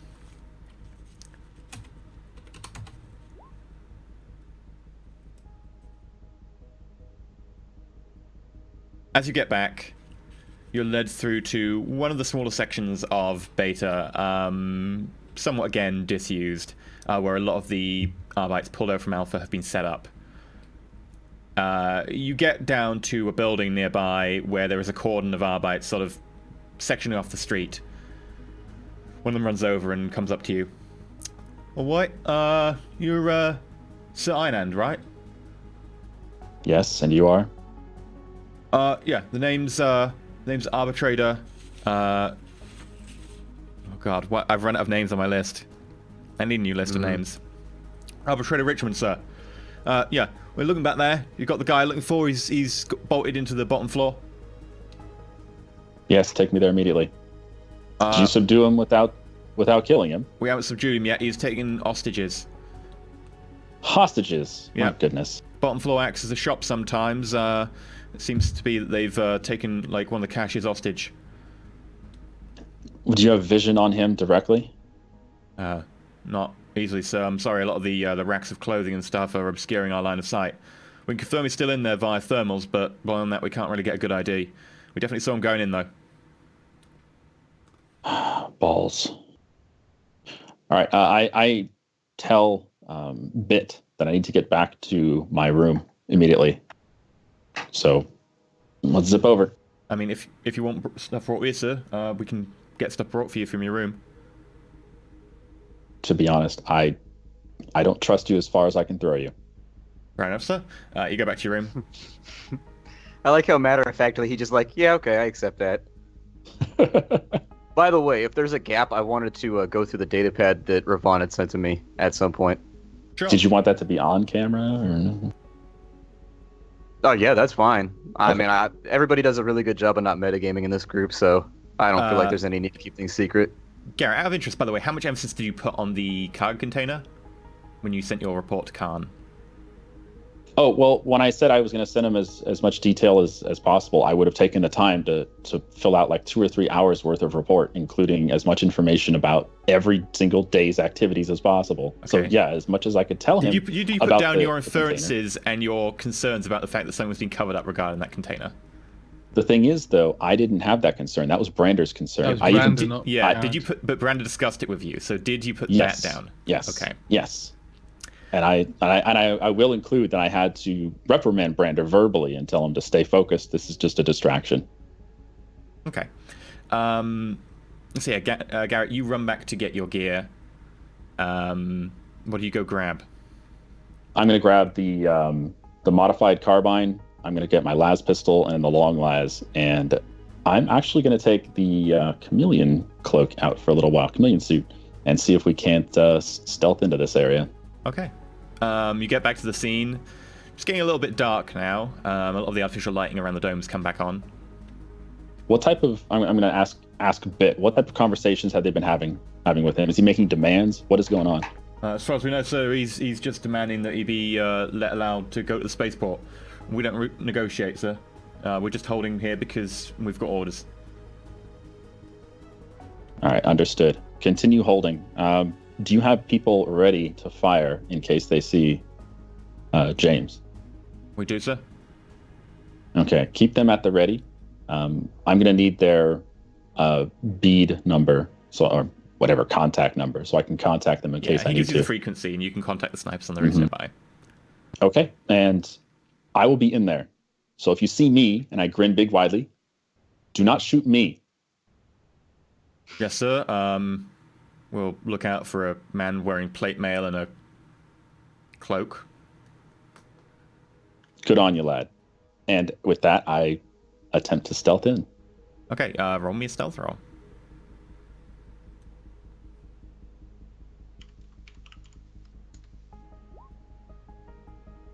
$53 on 80. Okay, so that is 1 degree of success plus 3, so 4 degrees of success. I got 4 degrees of failure. So, with that, you manage to stealth in. You get into the shop. You notice that there are a lot of coat racks and lines of trousers and tops of some description. Moving between the racks, moving through them sometimes. You notice that you're getting close to someone who's whimpering.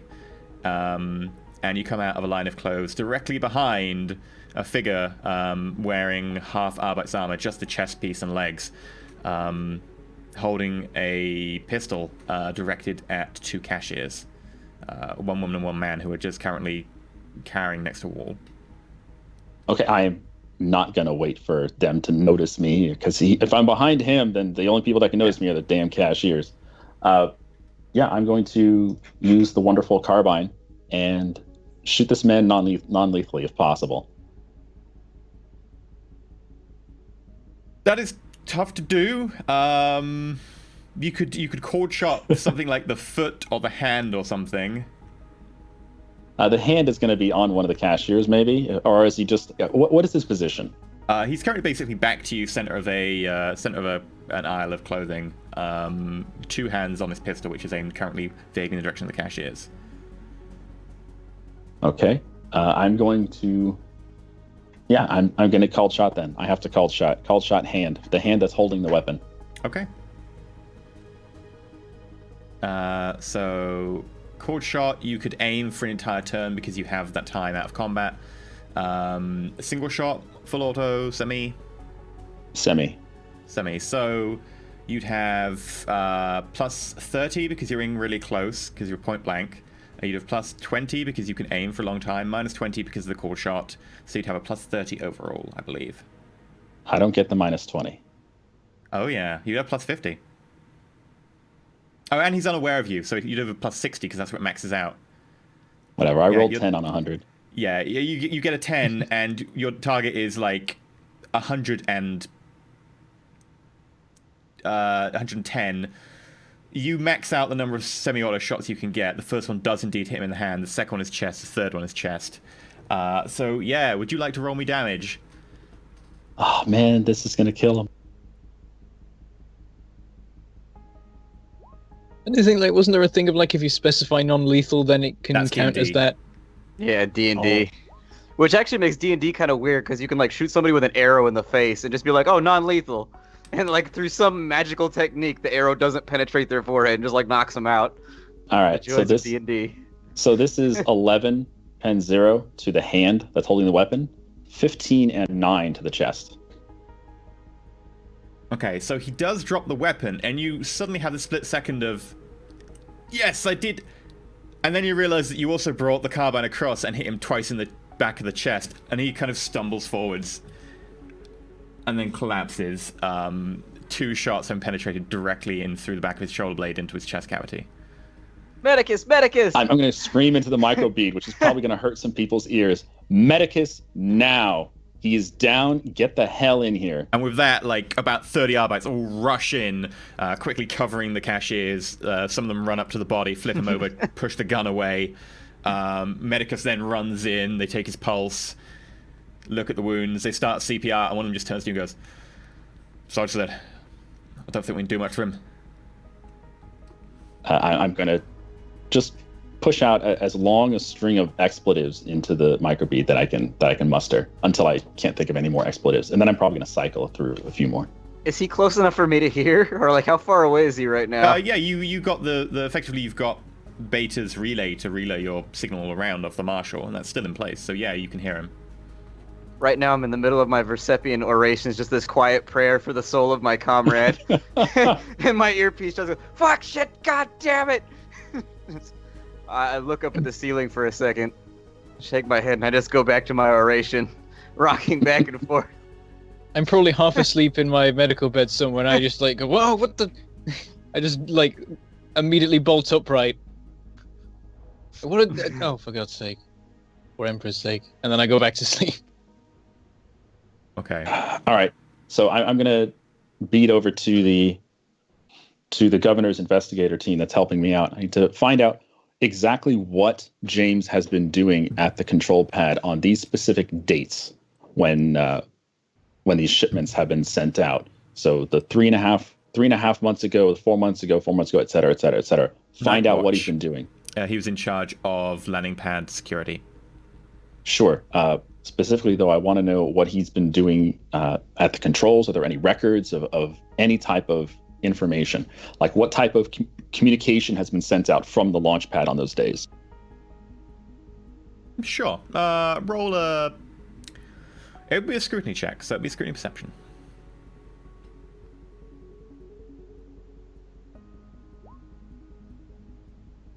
$43 on 40. As far as you can tell, there's nothing really you can find. It looks like whatever's being covered up pretty well. You spend, a day digging into this. Another long line of expletives. So that's what, 1 day, 2 days down, probably. Yeah. Going back and forth to Gamma and you can whatever. wait for Ravan and Khan to show up if you want. or if you've got anything more you I would don't like want to. With Carolina's gone, Garrett is fucking pissed, and he just wants to finish this shit and move on. At some point, Brander contacts Garrett, What? feeds over to him.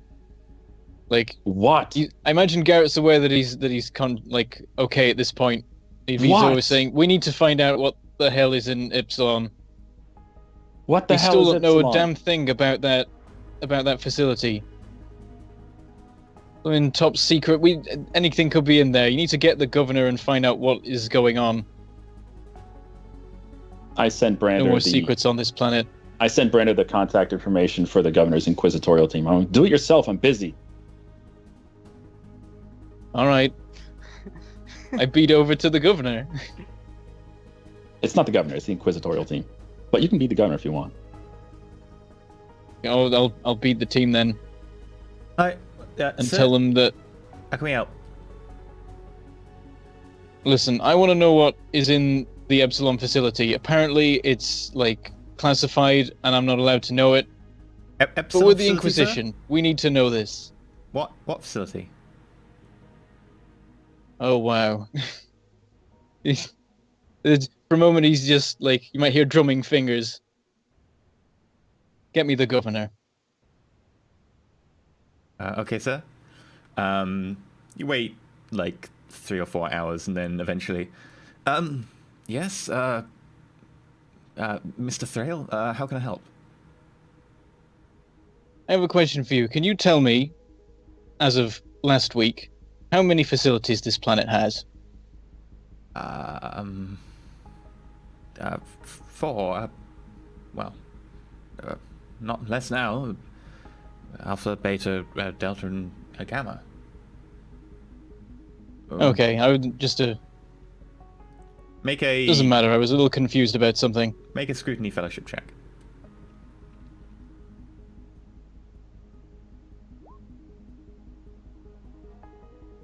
$26 out of 25.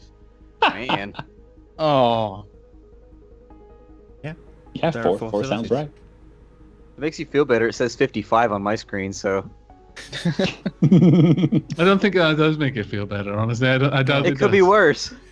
I'm just saying you got 1 degree of failure. You could have like 4. that's the point. I could have thought he was lying when he wasn't, and then that could have been awkward. Yeah, I just say it doesn't matter. Had a bit of confusion. Thought we'd missed something. Let him go. Very well. Feel free to discuss any more queries you have with my aides. I get back to Garrett. I Why? say, Garrett, I just spoke to the governor. He doesn't even know about Epsilon. What We the need hell to is talk to the Epsilon? Inquisitor. It's the fifth facility. You remember when we were being briefed 1,000,000 years ago on this operation? There was a 5th facility, and we weren't There's even no allowed to fifth know what it was. facility. There is no. What are you on about? You want me to How long find were you the out? date? What The dates kind of slate? drugs did they pump you full of, Brander? Poor I'm telling you, Brandon. there was. He told us there was. Oh, whatever.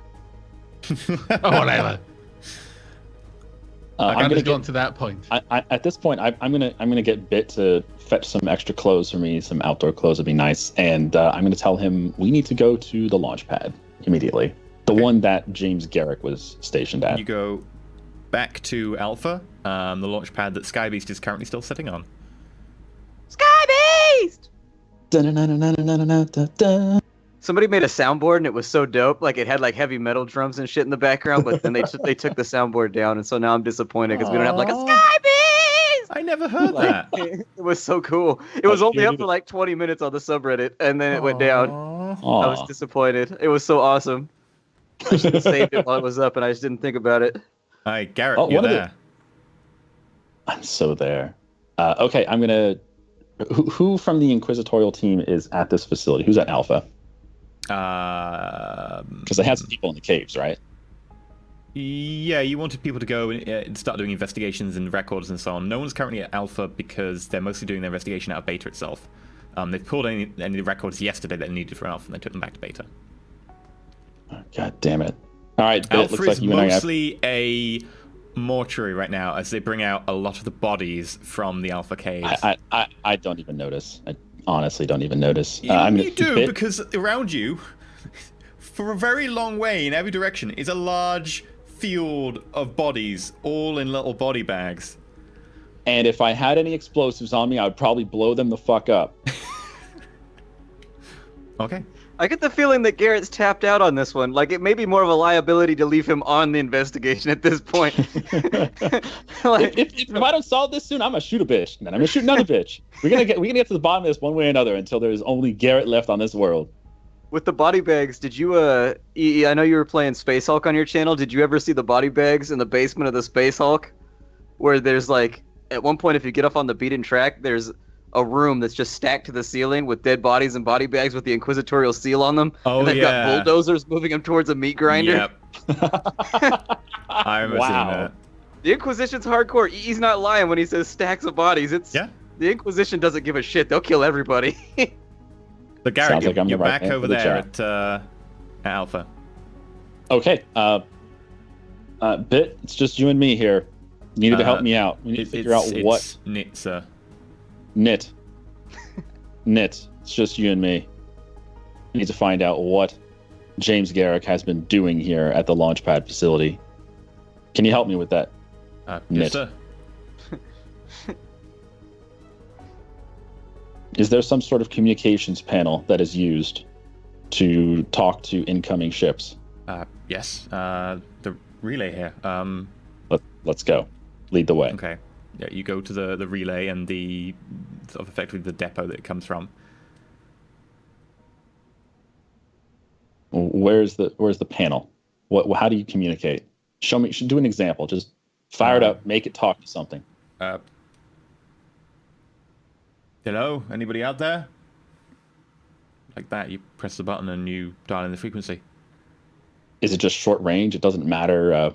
Everything in range can hear it, or is there a specific communication for each? Well, it can get up to space easier as far as I understand it. Anything directly over us, it doesn't disperse well through the atmosphere. I'm not an expert. I'm not a radio operator. Okay. Does this machine keep logs? Should do. The cognitor unit, I imagine, does. All right. Pull it up for 3.5 weeks ago, the night that James Garrick was on shift. Nothing on this, sir. What about the days before and after? Yep, got the logs there.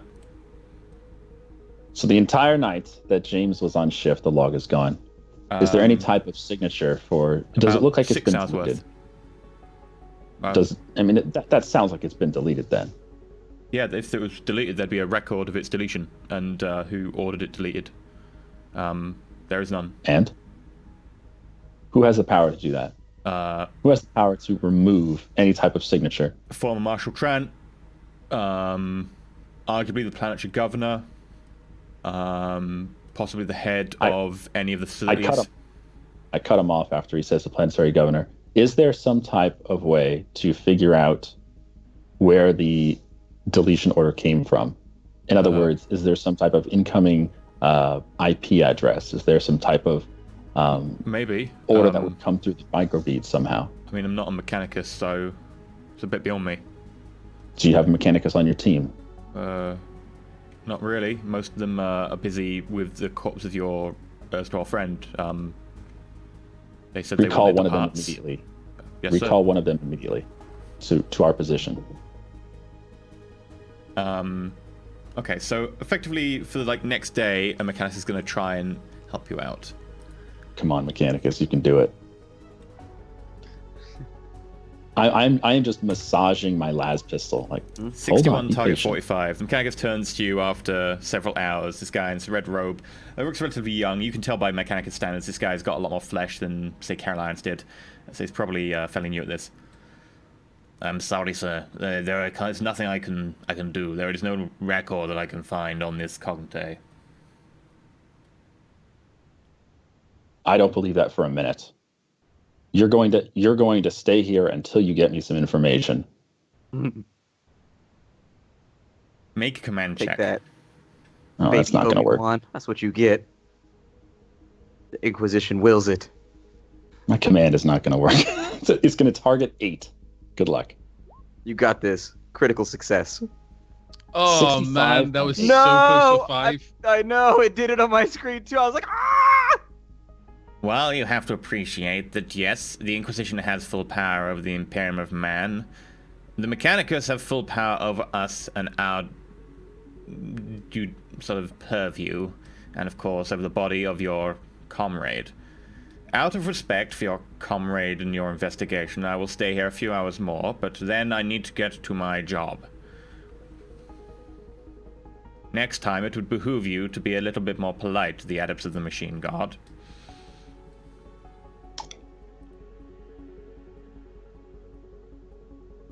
I 62. I will allow you that indiscretion this time. But you will remain here until the task is complete. Is that understood? Make an intimidate check. You see why Cassius gets so frustrated after these just social worried that- interactions? Garrett's gonna die to a Skitari, just group of Skitari just walk up and nuke him completely.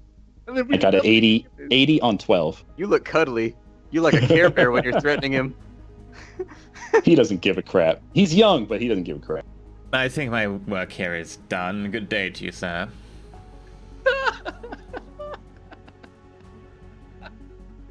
I ask Nit, what is the name of that Mechanicus? See? See? Sir, Grumman, sir.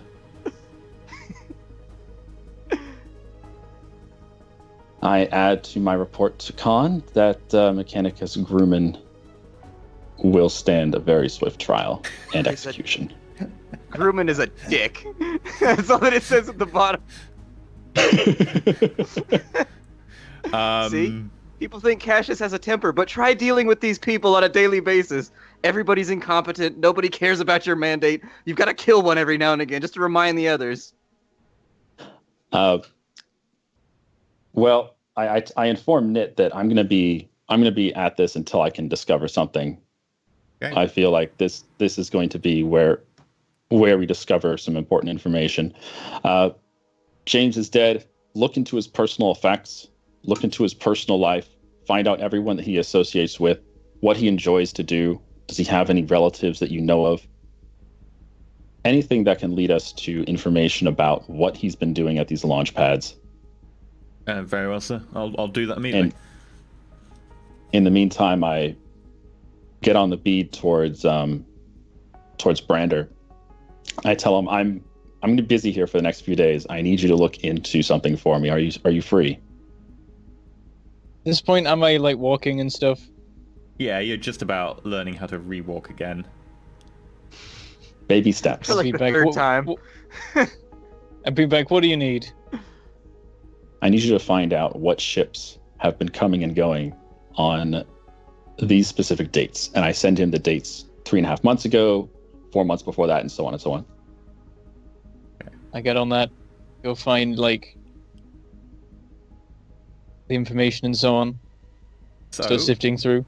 With that, Brandon, you'll need to make a logic check. So let's call it a 3-day logic check. So you can have a plus 20 to that. Garrett, you get your hands with a little bit of persuading, cajoling, and using the Inquisitorial Mandate on a combi tool. You can make a tech use test involving the combi tool with a plus 20 for the 3 days. Oh boy. Well, the combi tool gives it a plus 10 as well. So do you mean plus 30 in total? In total, yes. Branda, 69. Garrett, natural 100. Fade it! Turns out the combi tool. Just got it. I will fade that. I'm so frustrated. I'm going to fade that. Okay. I'm just glad it's not me that's salty this week. This is what happens when you talk shit to cultists of the Machine God. They tell they got 86 on 65 after 100 on 65. Brandon, do you want to fate yours? Yeah, Brander rolled a The Brander 69 on gets- 31. I guess I'm regenerating fate whenever I sleep anyway. So yeah, let's go at for the that. moment, not when you sleep. It's going to be when the end of the investigation ends. Otherwise, every day you can reroll. Yeah. All right. So that'll be. I guess I'm not effectively when allowed Ravana to Khan roll arrives. logic agility, which for some reason exists. Oh, come on. 32 out of 31. Okay, I'll be a I don't have generous and fate. kind and That point benevolent. of fate doesn't exist. I'll be a benevolent and kind GM. With the 32 on a 31, there are no ships in orbit. However, you do have, from one of the listening outposts that just generally monitors the nearby area, you do have an anomalous reading on those dates, say about a week before and a week after those dates, in the nearby asteroid field. They did start investigating in case that was like pirates or something, or someone probing or scouting the area. Every time they've looked, come back, just asteroids out there in the asteroid field. There's no ships or anything, nothing dodgy going on. But it does seem to line up quite unerringly accurately with your investigation. All right, so I contact Brenda and... Not Brenda, that's me. I contact Garrett. Brenda contacts Garrett. People are so frustrated they're forgetting their names and shit at this point. It's just like, ah! He's got like multiple personality disorder now. He's just talking to himself in really loud voices, shouting at himself as he walks down the hall. He's going to develop a Carolina's personality to replace, to fill the gap. He's got Forrest Whitaker eye. Oh no. All right, so what were you going to say? He contacts Garrett and says, okay, I've looked into it. I can't find any information about particular ships, but I did spot something weird. Something was going on in a nearby asteroid field. It's like before and after the events you mentioned. So could be that they're jumping out of warp and back into warp via that. So it seems like there's something there, but I can't quite work it out. And the last reading was 2 days ago. I mentioned that. That was like after the whole thing in the caves, wasn't it? Yes, that'd be about a day after the thing in the caves. Yeah, the last time this phenomenon happened was after what happened in Alpha, so possibly people getting away. I'm going to beat back that. I'm going to tell him about James Garrick and Paul Draco and even Victor, who's in custody. I'm going to tell him that's where my investigation ended, was because those are the only people unaccounted for. If there's anyone who left on that ship 2 days ago, they were not directly associated, at least not according to Cassius.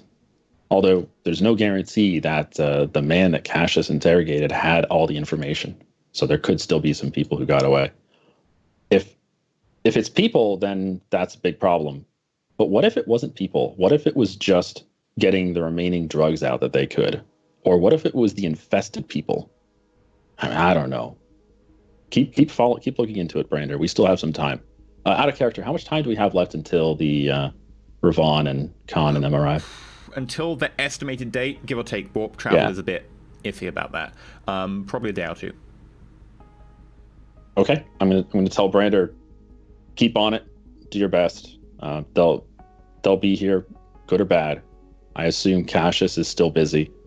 I'm not going to leave here until I have some information. At this point, all three of your combeads deliver the same message. This is Inquisitor Khan. I am now in orbit and coming down to join you along with Ravon. Make sure you have your particular duties in order and meet me at the landing pad of Beta.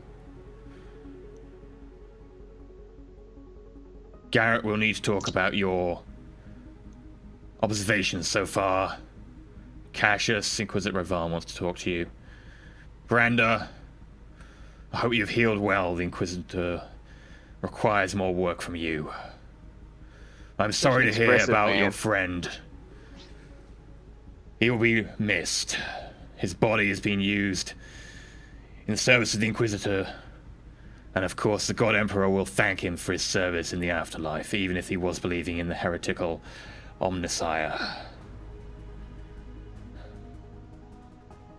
I know this is just feedback. Aye, sir. I will see see you you in both 1 soon. hour sharp. Berth 16. Out of character, can you get from where we are on the landing pad of Alpha to the landing pad of Beta in 1 hour? No. Okay. I'm going to tell Khan where I am, and it's going to take longer than an hour. I'll be there as soon as possible. Do it in character.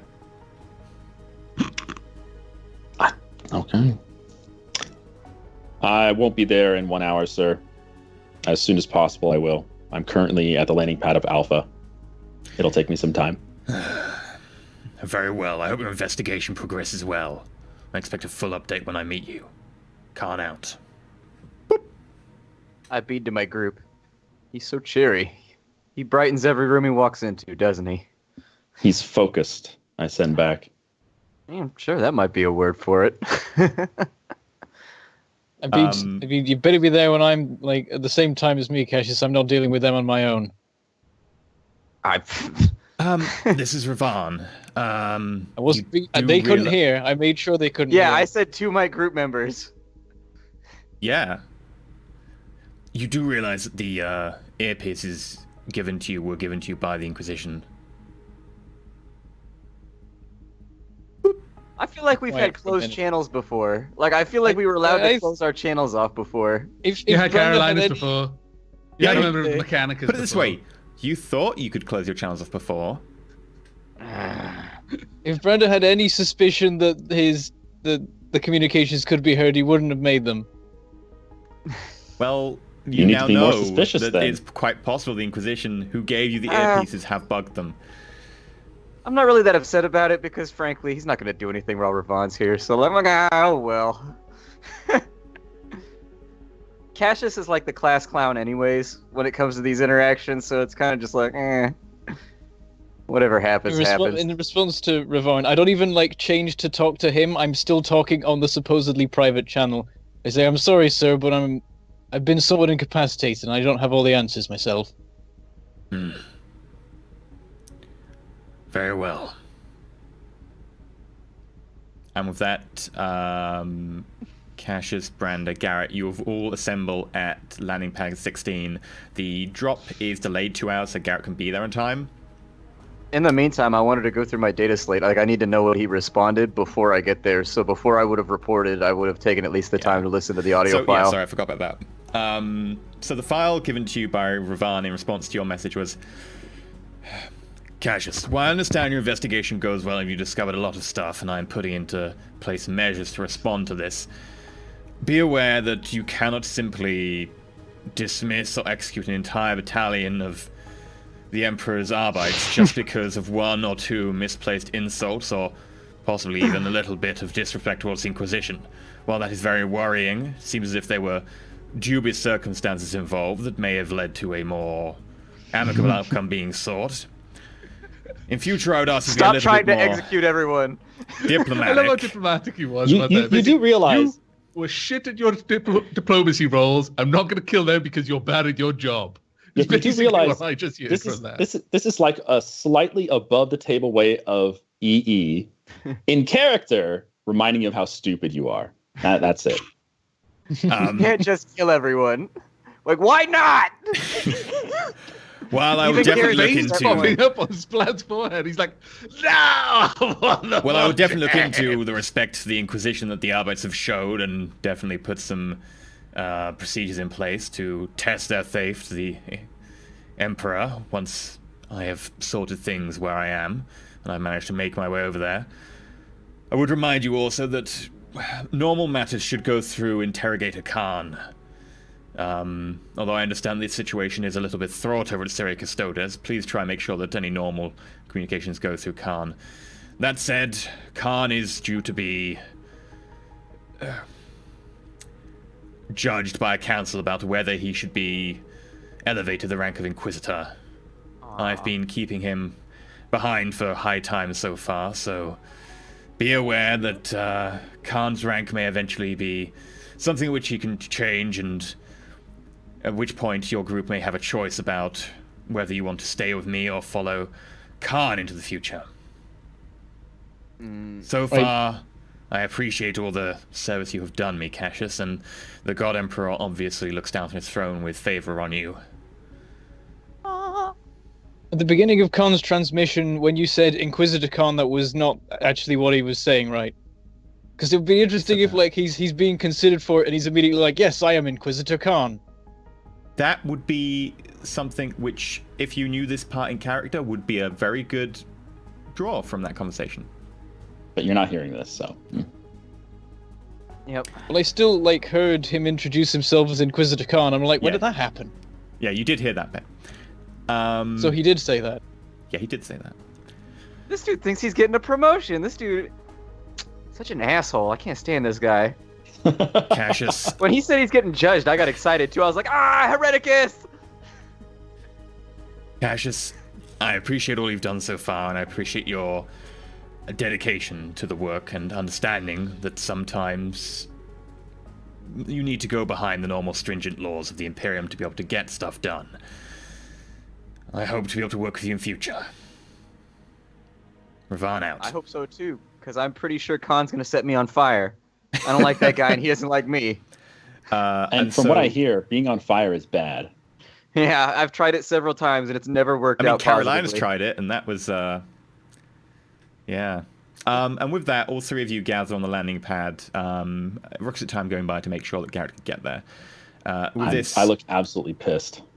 The rest of the group notices that I look very, very pale, and there's still some remnants of, like, maybe ash or something, like, left on my face.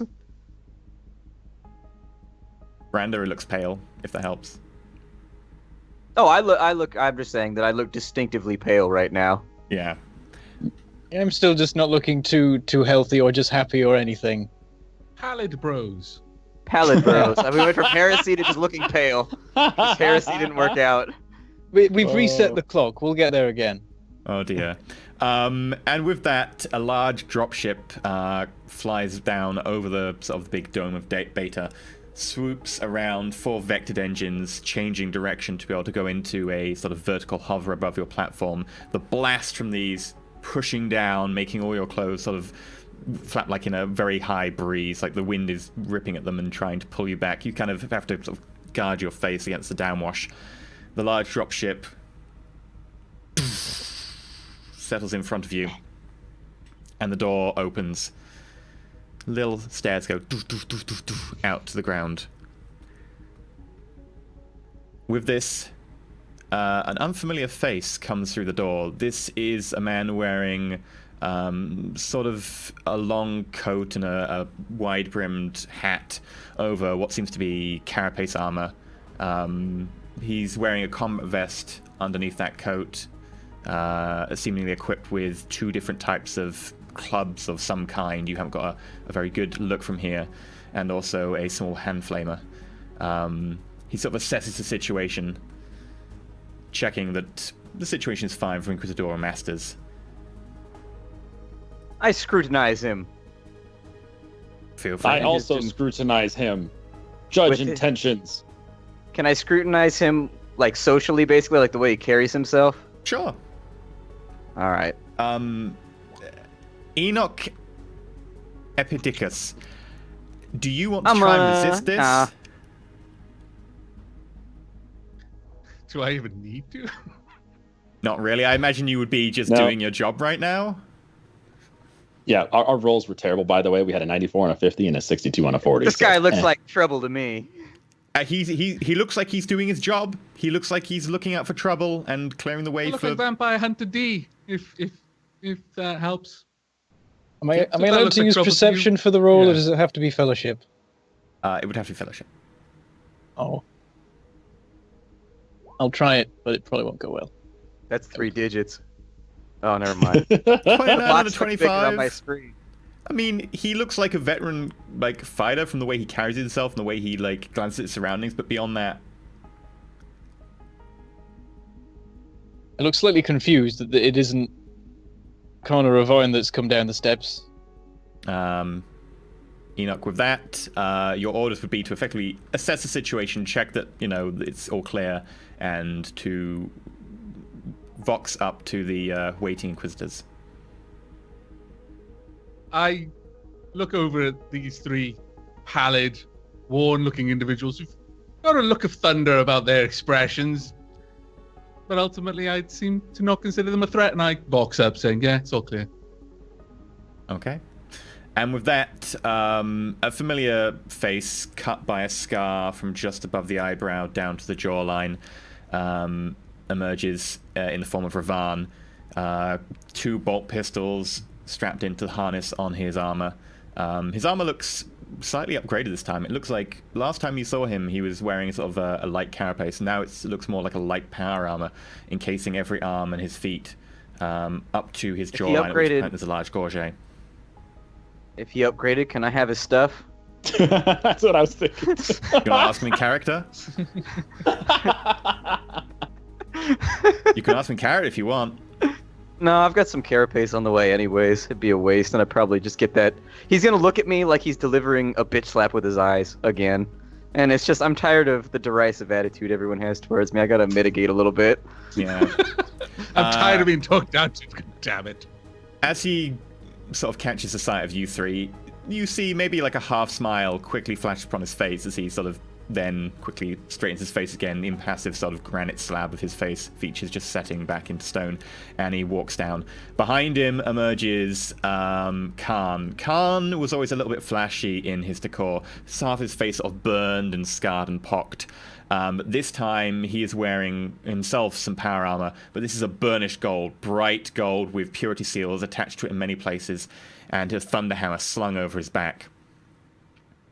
He looks at you with less fondness, although he doesn't look quite at you with the derision that Cassius gets. He seems almost joyful by comparison to see Garrett. Does he at least smash Cassius down with the hammer? Is this going to happen? Like hell he does, mind wipe. I was never here. He just storms down the steps Melee and just immediately walks up and smash. Melee characters always have shit willpower. You have to, it's the way the game works. Somehow think Khan may be slightly better than your average melee character. You still gotta follow the rules of the game. And with that, we're going to take our break as we finally meet our new character, Enoch, and as you finally get to talk to Ravan and Khan. So we'll be back in about, let's say, 8 minutes. So go check out the Patreon, go do the whole faces that you find interesting thing, and go post them, like Havoc requested at the beginning if you could. And we'll be back in not too long. Soon.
Hello, and welcome back to Roll4It. Dark Heresy. No. No? Okay. It's fine. No. We'll go back to a break since Splat says so. D&D for the rest of the night. Splat wants it. We've just Come got on, to the Splat. point on Serial Custodes, where the investigation has kind of concluded most of the work. We found out most of the heretics, etc. They've shut down most of the stuff going on. And now they have just met with their apparent boss. So good. It is so good. That is probably the best type of Recorderlig. Apart from their winter one, that is cinnamon apple. Yeah, winter one's super good. So rare, though.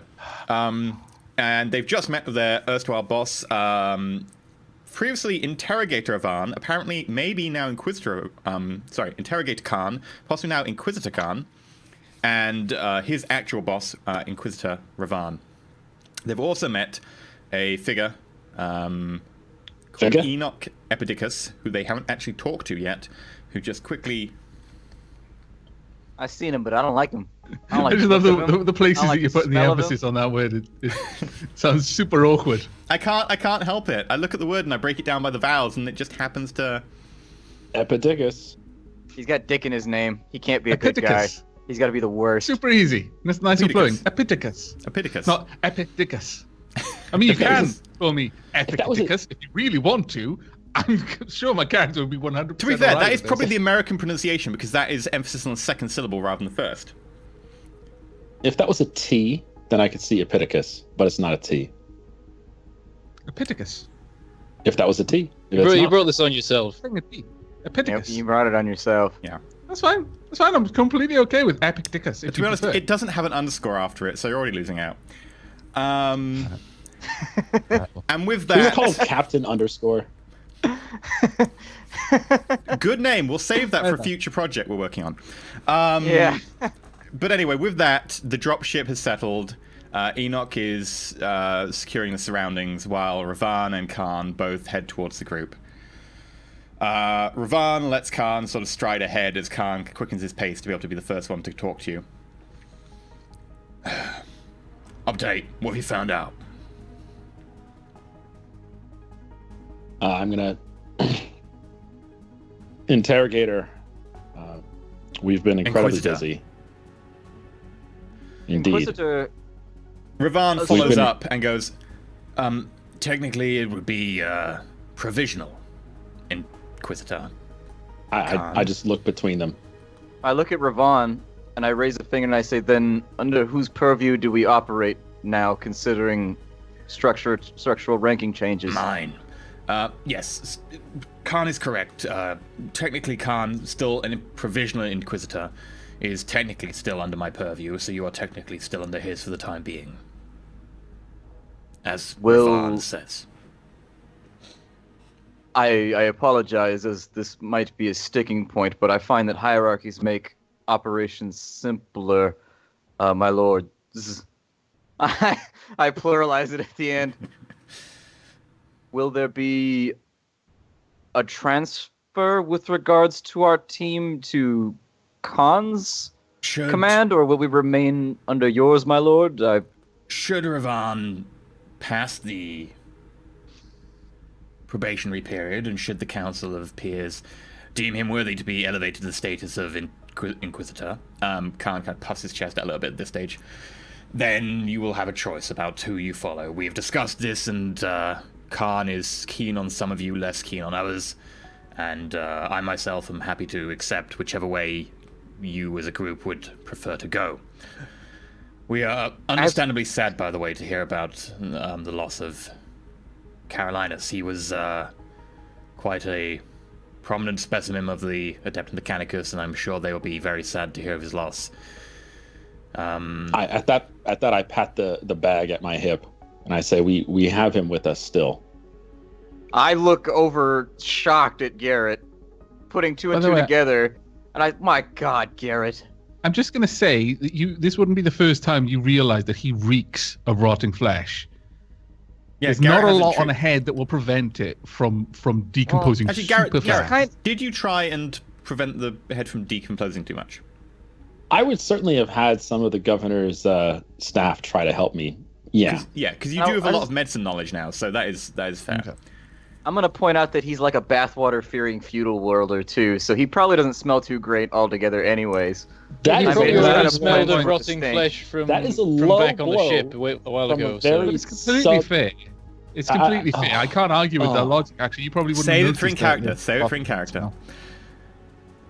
Ravan looks over and you goes, that's an interesting way of honoring him. I assume you want it to be made into a servo skull? I look over at Cassius. I step to the side now, knowing he's carrying the severed head of my previous friend. Surely the Mechanicus could have made better use for that had it not been born in a sack for a week before entering their possession. Be honest, as far as I understand it, they really just need the skull rather than anything else. Back to the investigation, I suggest. I'm happy for the I've been like. I'm like, yes, sure, go Group for it. infighting in front of our boss is probably Have not you a rooted good out thing the to focus heretics? on. We have to a point. Cassius interrogated a key member of the problem on this planet, and that person had a list of all the fellow members involved. We've tracked down each and every one of them, and they are all dead. However, Brander was tracking some type of disturbance in the asteroid field that occurred every time there were deliveries from this planet from one of these suspects. And there was one of these deliveries 2 days ago. So it is very possible that someone or something that is part of this investigation has already left this world as of 2 days ago. Is that correct, Brander? Yes, that's what the data suggests. We weren't able to find any actual records of a ship in orbit at the time that it should have been. Of course, they'd have ways of hiding that.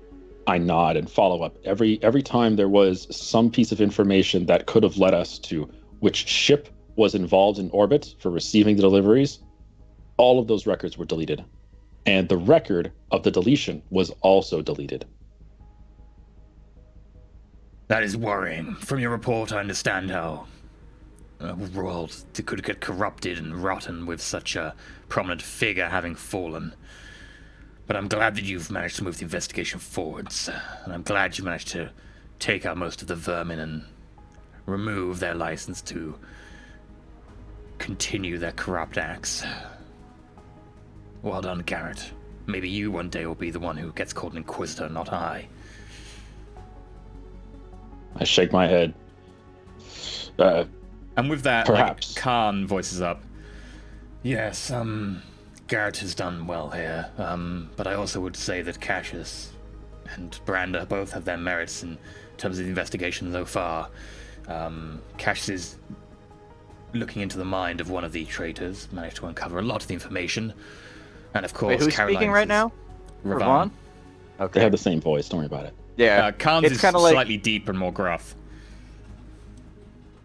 It's like when Seth MacFarlane does the Doctor's voice and also Lois's dad's voice. They're like the same voice. Oh man, okay, I'll just have to make Khan's even slightly more deeper, but... and of course, Carolinus has put a lot of effort into it. I would be surprised if any of you eventually make it to the higher ranks of the Inquisition. Yes, quite. I speak up and I say, I just want to go home. My lord. I love the brow at that comment. And it drops back down when he says, my lord. Enoch, do you want to go home? That was vaguely sexual. Is this in character, just Garrett exploding with laughter? Sorry, no. Right, just to double check, this is Khan speaking, yeah? This is Khan, yeah. Enoch is Khan's bowling ball. No Inquisitor Khan.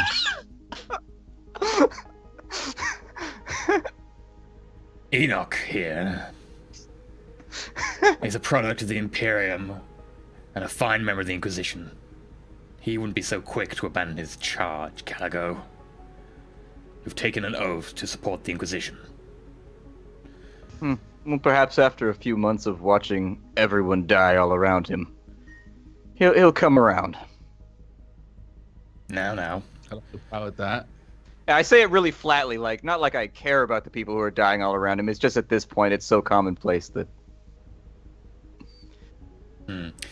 Well, I think we've had enough a reunion for one day. We will find quarters and make sure we get to work on the investigation. If any of you have anything to discuss further, please make sure you see either Khan or myself as soon as possible. Enoch will be working with you from now on. You are short a member of the team, and Enoch is a very capable acolyte. Both me and Ravan, both me and Khan, sorry, we believe that he will be of use to the Track team. who's talking. I'm so sorry. Enoch, Damn it. were you a part of a team before this one? I've worked with other acolytes, yes. And what was their fate? They served the Emperor until their last breath. I nod. Welcome, Enoch. Your services will be of vast assistance. And what are your services? I pipe up. I serve the Emperor in whatever capacity is necessary. Ideally in the purging of heretics. Demons, rogue psychers. I look at Ravan. And then back at Enoch. Cassius, don't worry. Enoch is a veteran member, having been with Inquisition for over a decade. And I've known him longer than that. We will serve the group well. I nod my head towards Ravan, silently. So far, I've just been watching this whole thing with a little bit of skepticism of like, I don't know if I like this guy. I don't know if I like anything about this situation. If it makes you feel any better, he's just gonna die like the rest of us. So it's like, short term. Well, at the mention of Damn, you the really mention have a of a different attitude these days, Cassius. Holy Yeah, fuck. the nihilism is taking over. at the mention of a decade of service, though, you get a raised eyebrow. By the way, I'm going to add a Surprised and tiny bit of impressed. Cockney to Khan, just to make it easier. Fine.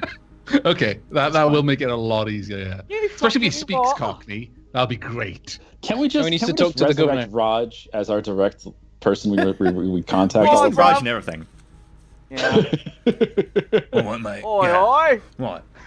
So me and Ravan are gonna go downstairs and we're gonna have a bit of a talk about what we've done here. And I'm gonna go back and I'm gonna talk with Pat. I'll leave you to discuss with Enoch how you best get on. And with that, they both leave you. Khan is now a character in Coronation Street in my head. Oh god, that'd be a very interesting episode of Kari. In addition, out of the dropship comes a red-robed figure in the garbs of the Mechanicus. This figure walks up to Garrett. You require a silver skull made from the cranial cavity of your former colleague. Yes. Again, I look to Cassius. Is he actually willing to talk this time? I look over, catching on to this. I say, yes, we hope that the gift of returning his sacred machinery from the rest of his body is enough of an offering to perhaps beg this boon of the machine spirits. As far as I understand, the Mechanicus in the sector, plus some family ties, do wish to assist the Inquisition with upgrading his former brain cavity. We can do this. I nod and hand over the bag. Thank you. This should be sufficient. And he just walks off to the dropship.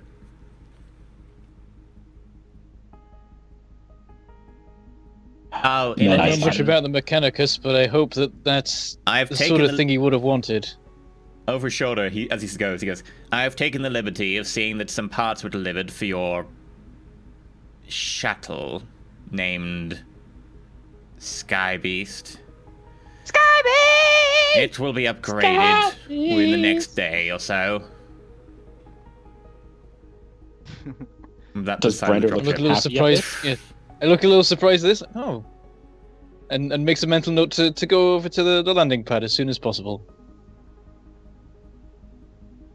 Okay. One loss, many boons. Enoch, you know, by the way, that there is a crate nearby which has been deposited from the dropship, which is for the group, and it also contains your additional gear. Okay. All right, I'm going to. I approach Enoch, and I offer to shake his hand. I look down at the hand, furrowing my brow Welcome. for a moment, then look up to him. And I don't shake his hand, but I nod at him. I flash a Charming. smile. You'll come around, friend. We do need your Perhaps I assistance, will. though. I hope you understand that losing our fuck, I can't even remember what they're called anymore. As a tech priest, right? Mm-hmm. God damn, it's so bad at this. Losing our tech priest severely hampers our ability to pursue this investigation. We will fill you up. We will fill you in on our progress as soon as possible. My name has really affected you on a subconscious level. hasn't it? Yes. Don't go back to being Khan's bowling ball, okay? Never gonna fill you up. Never gonna. I miss After Carolina's. Garrett's failed attempt at a handshake, Brander walks up and does the sign of the Aquila very briefly. I And return that. I've already walked Swiftly. off. I don't say anything. I just walk off. Well, I'll walk with Cassius back into beta then. As they And, walk off, I note their departure without really saying much and then turn my attention back to Brander. Brander, I presume? That's me. I was privy to limited information of your team. I say again, looking over his shoulder at the departing Cassius and Garrett at this point, a bit further away. And then I would turn my attention to Brander. The Inquisitors saw fit to deliver additional equipment. It's in a cargo container. And I give him the I imagine that it was put in a bay because you said it was deposited. So it was like put somewhere. Was that right, Yeah, Iggy? the Out of cargo character? container's dumped nearby, near the bottom of where the stairs were.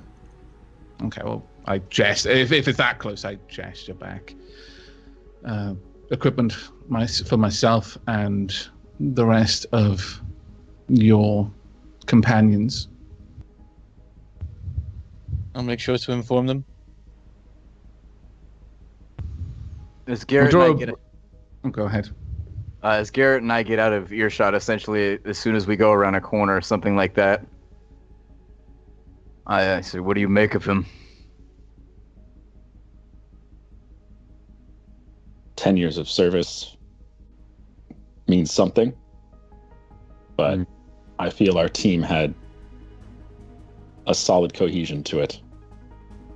As much as I respect the man, he'll have to earn my trust. I would urge caution with this one. If what he says about his previous employment is true, during my time with the Telepathica, I've seen what men like him are capable of, and I don't think it's any coincidence that Khan doesn't particularly like me, and then places a witch hunter inside the group. They aren't known for their restraint. You forgive me, but I... smells like a rat. I nod at that. It's very possible.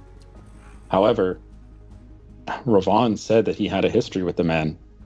And in the past, have we not had good luck, even success, dealing with people who Ravon favors? We'll see. For the time being, I'd prefer it if he stood on your end of the battlefield and not mine. Put my hand on Cassius's shoulder to stop him walking for a moment. Did you finish your ritual? I nod. It's done. And how are you then? Hungry. Part of the ritual is several days of fasting. I'd appreciate it if you'd go out of your way not to die for the next few days while I fill the tank back up. I'm not sure if I could go hungry for another week, but I'm glad that we've laid Carolinas to rest, me in my own way. Well, then I suggest you find some food. It's good to hear that you are dealing with the situation as well as you have. I still have something to pursue with the investigation. I don't wish to involve others with it. Sure. But it is very likely that there will be some type of repercussion for what I may do today. Well, then I suppose it's best I don't know what you're about. Good luck with it, though. Thank you. And with that, I walk away because I want nothing to do with whatever's about to happen at this point. Knowing is a degree of guilt. Okay. So back on the landing pad, I say, it's glad to have some extra help on board. Brandon, now you're this close to Seems- Enoch, you notice that what I described as carapace armor before is actually just slightly layered plates over the top of a flexible fabric beneath, more akin to flak armor than to true carapace armor. His two weapons do appear to be some sort of maul of some kind. Seems like it's got a power source, so it might be a shock maul or possibly even a power maul. And the other one seems to be almost bundled up. No, you didn't get Oh, sorry, no, sorry. I completely forgot you changed that out. I am forgetting so much today. No, it seems that... It was a 4-hour character creation session. It was a long character You could be session. forgiven for losing a couple of details. At his side is, in one hip, he has a sort of bundled load of strings and hooks, and it almost looks for the world like he's got a small bundle of barbed wire attached to a haft, like some sort of weird whip or flail. And the other at his side is a chainsword, much more familiar to you. The chainsword isn't a navy pattern, but it seems a solid piece of equipment. Beyond that, he's got a combat vest that's got room for several grenades, and of course the hand flame that I mentioned earlier. So I say to him, it's good to have some extra help on board. We could definitely use it. It seems like our particular group has had a few difficult missions to deal with. They've taken their toll. And he might notice that I have a metal leg and also, I don't appear to be breathing and stuff like that. Is there any indication of a scar, like a recently stitched up? Because is there any indication of the surgery he's recently had? In fact, don't worry. You mentioned there were diagnostic ports, so are they sticking out visibly, or no? Because you're wearing your armor, your clothes and stuff, like your guard, your imperial uniform over the top. So actually, there wouldn't be anything. It was mostly your chest. He looks Garrett pale. can charge his las gun. Imagine... It's got a USB port on him. Oh no! I look down to Branda's metal leg as he mentions this, and then back up. Yes, I was briefed as to some of the difficulties. Our work is nothing if not challenging, and the loss of a member of your team can throw disarray into an otherwise well-oiled machine. I say as I glance around, looking as if to see if the tech priest is around. I look back. I hope that my presence will be able to ease this investigation along. The Inquisitors, and again, I glance around, just almost conspiratorially, but my tone is somewhat casual, are not best pleased.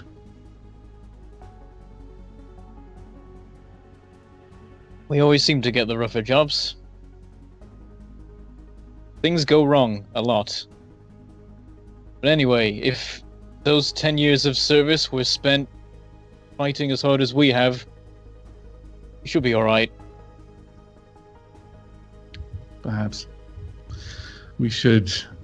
Well, do you have any servitors? Any aids to bring your equipment? Where are we berthed? Where are we at the moment? The Sky Beast we're in is still beta, aren't we? Yeah, you're at beta. The Sky Beast The is still Sky Beast alpha. is in... Oh, okay. Actually, no. Fortunately, You our had ship time is- to bring it over. You could have brought it over, so it would now be back at beta. Okay, well, I say our vessel is it, and then I tell him whatever Anchor Bay it is. Say if you want to get one of the facility servitors. Very Honest, well. that's not my area of expertise. Do I look Remember, like a I'm member slightly of the distant. Mechanicus? What was that? Do I look like a member of the Mechanicus? He does not.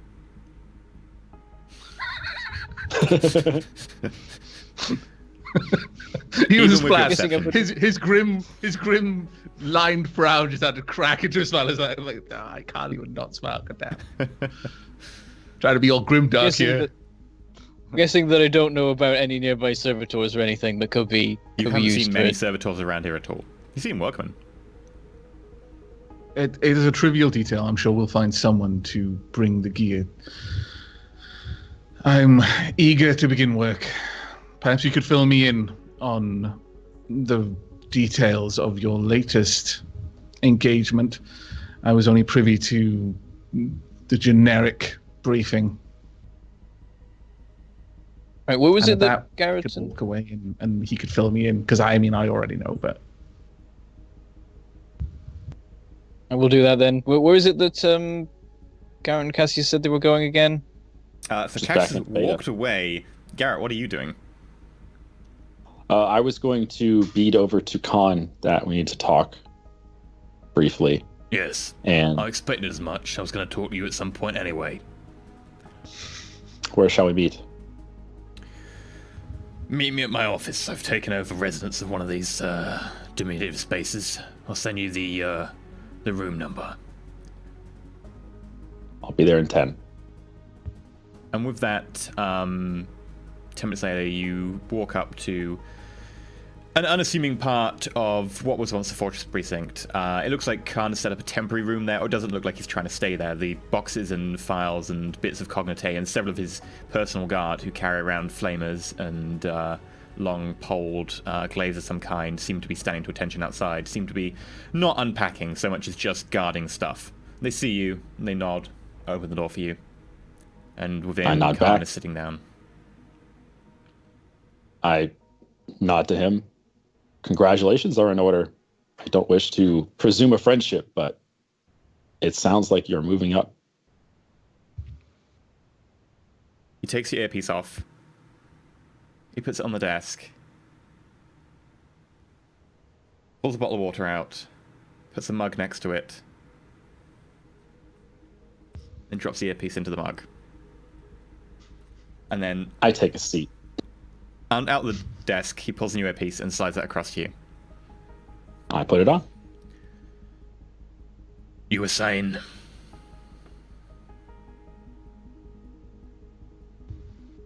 I was saying congratulations are in order, but I do not presume a friendship. It's good to see that your efforts are being rewarded. Thank you. It's always nice when the Imperium recognizes those who can help it and purge it of those who are unclean. I myself recognize someone with such potential in you, Garrett. I shake my head at that. So was said at the landing. I'm uneasy at the concept. Which part? Do you doubt my choice in the Emperor's servants? Or do you doubt your own faith in the Emperor's ideals? And at that, I will relay to him how my attempt at persuading, commanding, or whatever that stupid Mechanicus went. And he'd be like, if I can't control one fledgling Mechanicus, how am I to control servants of the Inquisition? I think it would help you if you maybe put a little bit more effort into trying to instill the fear of the God Emperor into them. They will not respect you if you try to talk to them as equals when you are not their equal. You are their better. For That once, is I the agree with Khan. That is a concept I will attempt to get used to. Being new to space has me bewildered by everything that I see. And it's taking time to become accustomed to the advancements that have been made. away from my world. That perhaps is something I need to learn to hide. You are new to all this, that is true. I'm sure you will pick up on some of the finer points eventually. Particularly if we find out the name is Mechanicus and we can make sure that he suffers some... At least he learns his respect for the Inquisition next time, perhaps. That is actually what I wish to see you about. I was wondering if there was some way in the past you have dealt with such troublesome people. He is young. He has a long life ahead. I wouldn't wish to cut it short without purpose. Is there a way we could utilize him, as we have lost our Mechanicus? Perhaps he could be of some assistance in some way. Perhaps I could pull some strings and put him into service. It's a shame that, sadly, the ability to really do that is limited to those who are of less social standing and less powerful influence. Sometimes those you wish to bring to line are sadly more powerful than you. And we can only hope to have more reach before we try to make them face their social justice.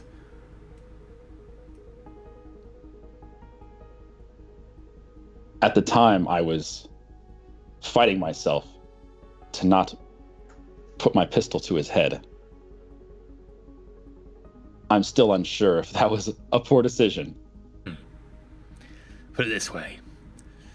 It might have been politically unwise, but it might have been useful, especially so that the next Mechanicus does not disobey an agent of the Inquisition.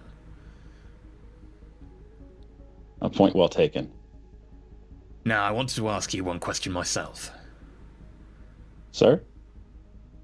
I know you did not put much stock by it, but the previous associate of yours, Carolinus, had a crate, which Cassius was somewhat injured involving, and Brander had his own concerns about it. Tell me about it. Did you not worry about anything involving it? I admit I did at first.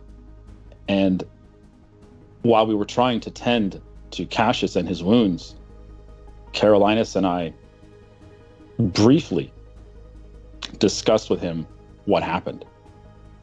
And he explained, as I said in the report, that he had lit his glow stick too close to the Prometheum.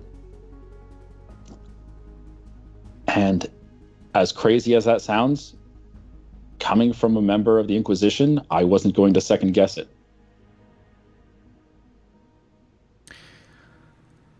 I would recommend in future you second guess everything Caligo tells you. His family are involved with some rather unsavory members of the Imperium, and it would be wise not to take everything he says at face value, especially from someone of such a tricksy nature as his Psyker ilk. I nod at that. I will be more vigilant.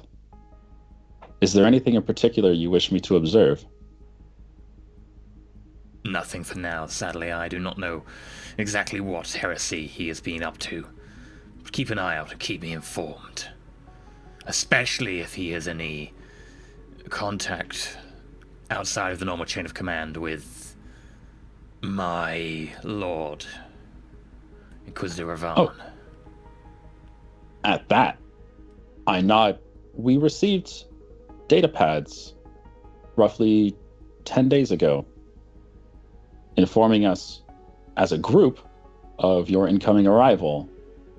But Cassius received his own data pad straight from Ravan, and he didn't share any information with us.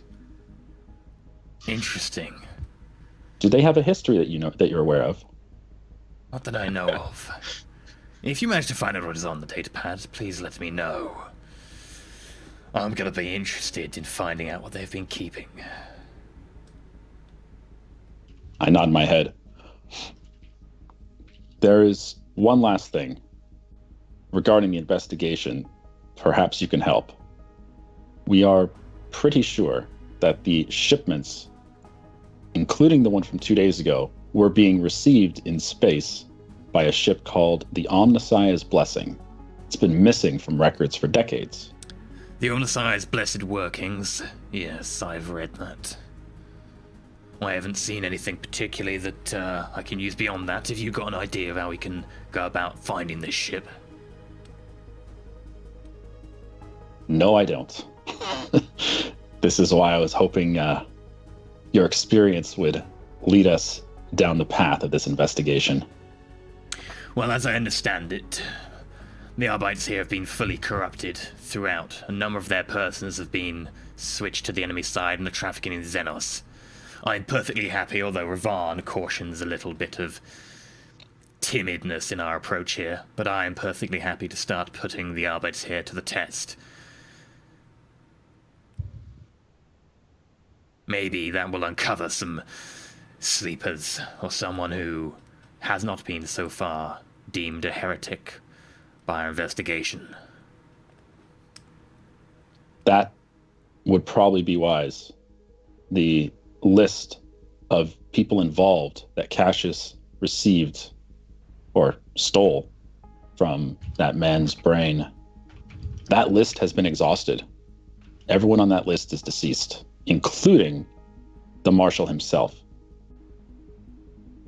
If there's more behind that list, more people involved, sleepers as you say, then we need to find them, because there was a ship that left 2 days ago and we have no leads on it. I'll make sure to begin the investigation forthwith. Thank you for your diligence, Acolyte Ironhand. At that, I stand up. Sir. And I walk out.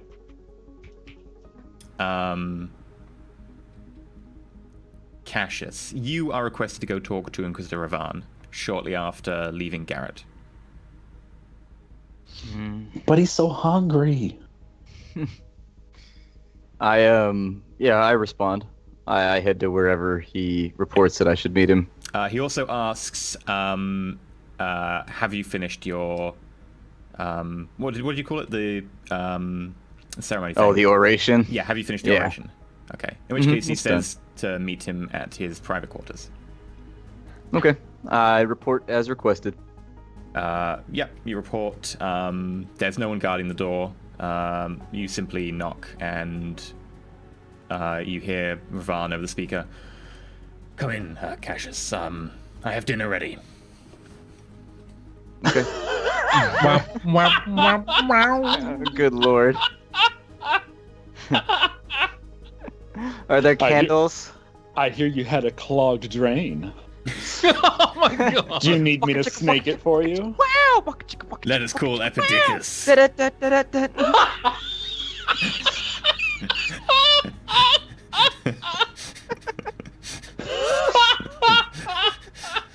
Oh dear. Oh, good lord.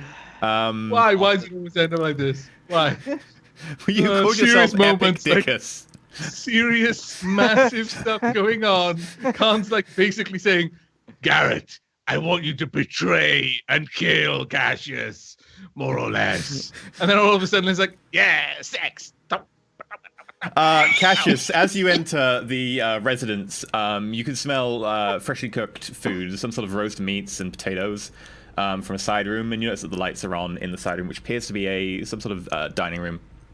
My stomach makes that sound it makes when you smell something really good when you're like super hungry. Or if you've got like Walter hiding on your back. Yeah, that too. Yeah, that's also concerning. Yes, come in, Cassius. My lord, you sent for me? Yes, have a seat. I understand that you finished your oration. I imagine you're hungry right now. Indeed I did. The loss of a comrade is a matter of some ritual on Persepolis, although I suppose I don't have to tell you that. Yes, There's like kind of a sign of like, it's like this thing I have to do, but at the same time, like, it's a custom, so I seem conflicted, basically. Like, I gotta go hungry for a week, but at the same time, I did kind of like Carolinas, so Yeah. With that, he turns his back, quickly goes over to kind of this open kitchen area and picks up a couple of trays. He places them on the table one after the other. The first one of which is some sort of roast bird of some kind. It's not native to wherever you've been so far. Don't really recognize it, but it smells kind of tasty. It smells almost like a mixture of beef and pork. Yay! The next one, he puts down some sort of potatoes that seem to have been spiced or covered in oil, and you can see them, they are roasted. Man, I'm getting hungry already in real life.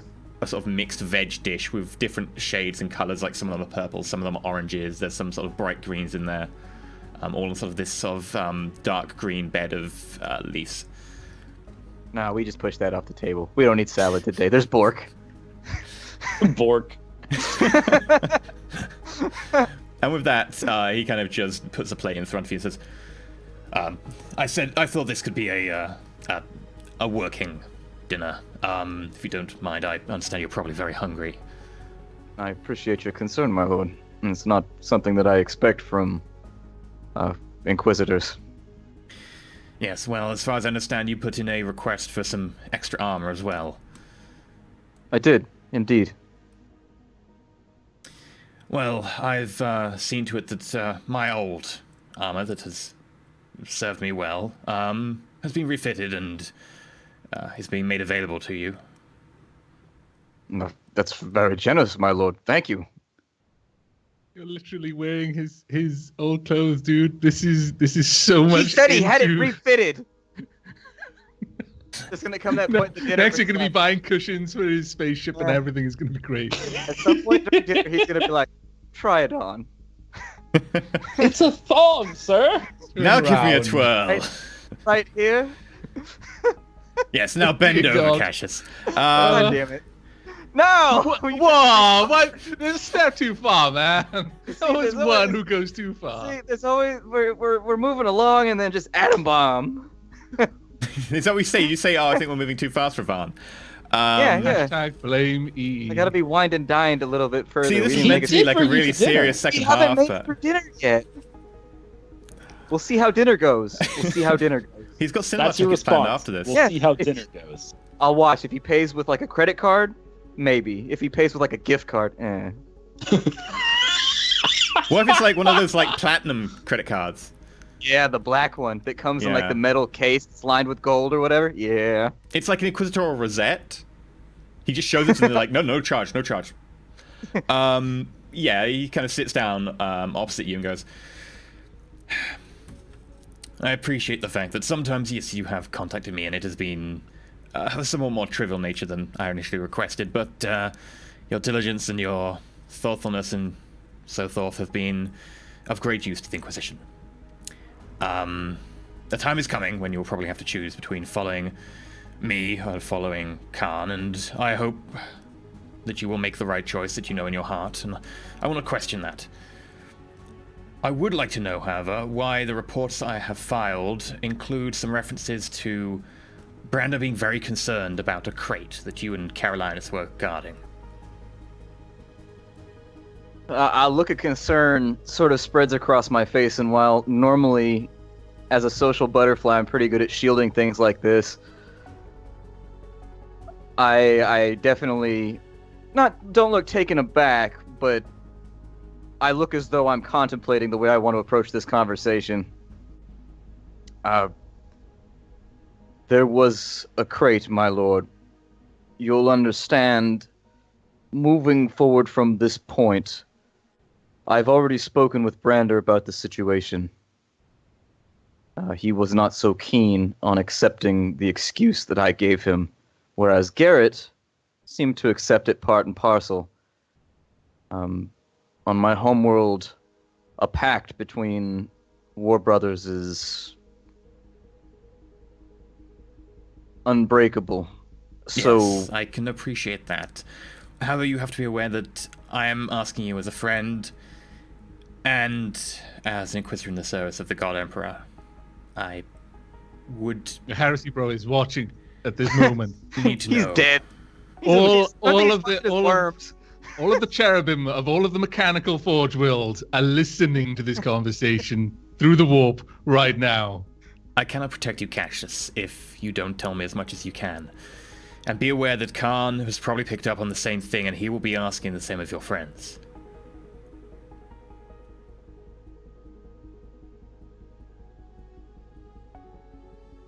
My lord, I have given my word, and so I think it would be best if you pose your questions, and I will try to be as honest as possible without betraying the trust of my fallen brother.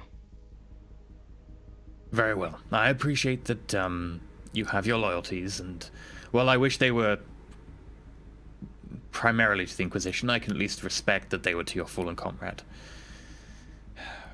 What was in the crate, Cassius? I smile slightly. No beating about it around the bush. Yeah, his career as an Inquisitor is really kind of shining through. He's like, I understand what you just said, but I'm still going to ask the question straight. You said you could provide as much as you could, but you wouldn't be able to, like, answer certain things. So he's just like, cool, I'll hit the nail on the head and see what you give me. Roll deception.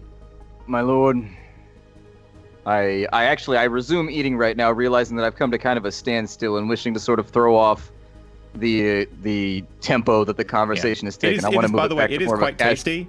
And you haven't seen a sign of Pork, any pork, other sort of pork. person around here. Like, it looks like that maybe he cooked this himself.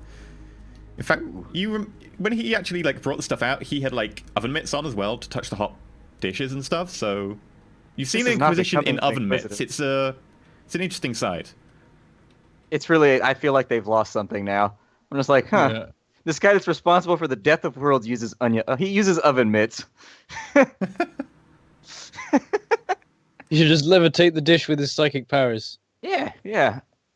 The crate.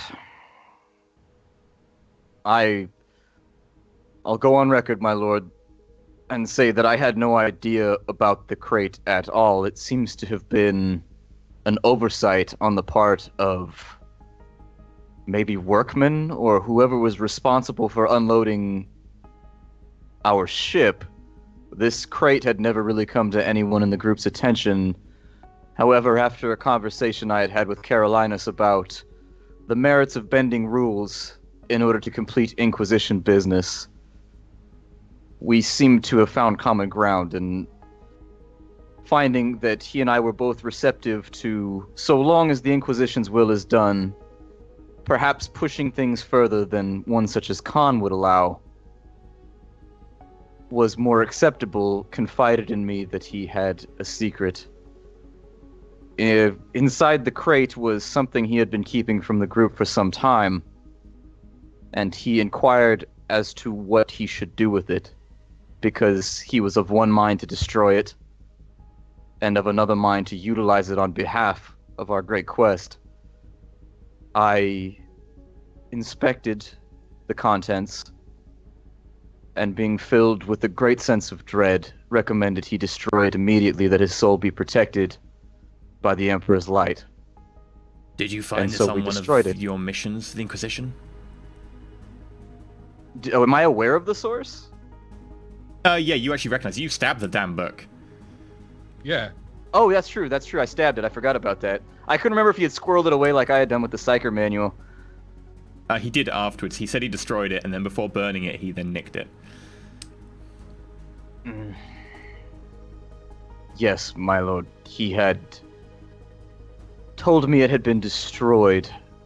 Which mission would this And which mission was it? What was the planet called? be? Let me go find it. Cyprocopia.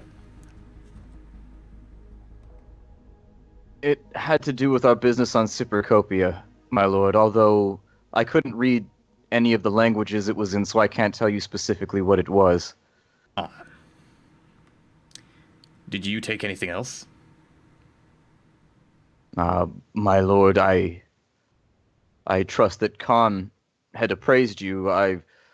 The cultists who were at the location had a fairly benign-looking manual about the applications of non-telepathic ordained methods by which psychic power could be amplified.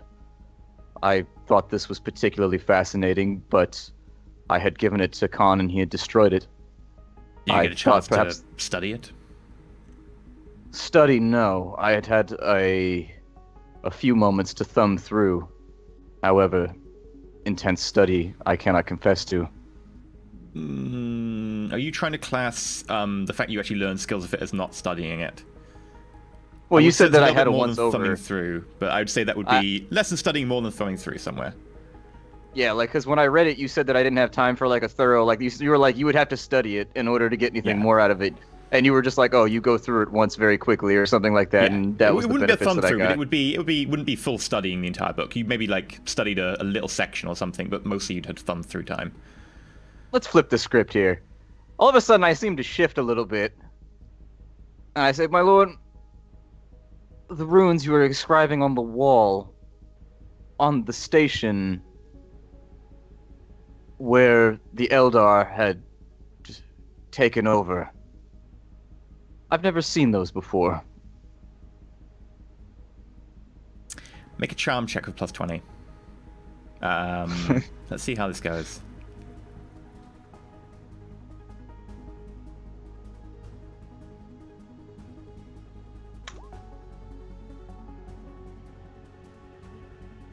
Target of 90. Yeah, you passed. He pauses for a second. He seems somewhat taken aback, somewhat impressed that you've managed to jump out of the way of a moving train. He has noted that, obviously. Sometimes when somebody's got you dead bang, the best tactic is just to start interrogating them. And just, I'm tired of being the guilty one here. So you did get a chance to study the book. Interesting. As for your question, I'll be honest, something was being kept there that could not quite easily be destroyed, so I thought it best to keep it away, out of the sight of anyone who might try and use it. The runes I was inscribing were runes to ward off demonic entities. They are known to the Inquisition as pentagrammic wards. Yeah, you can.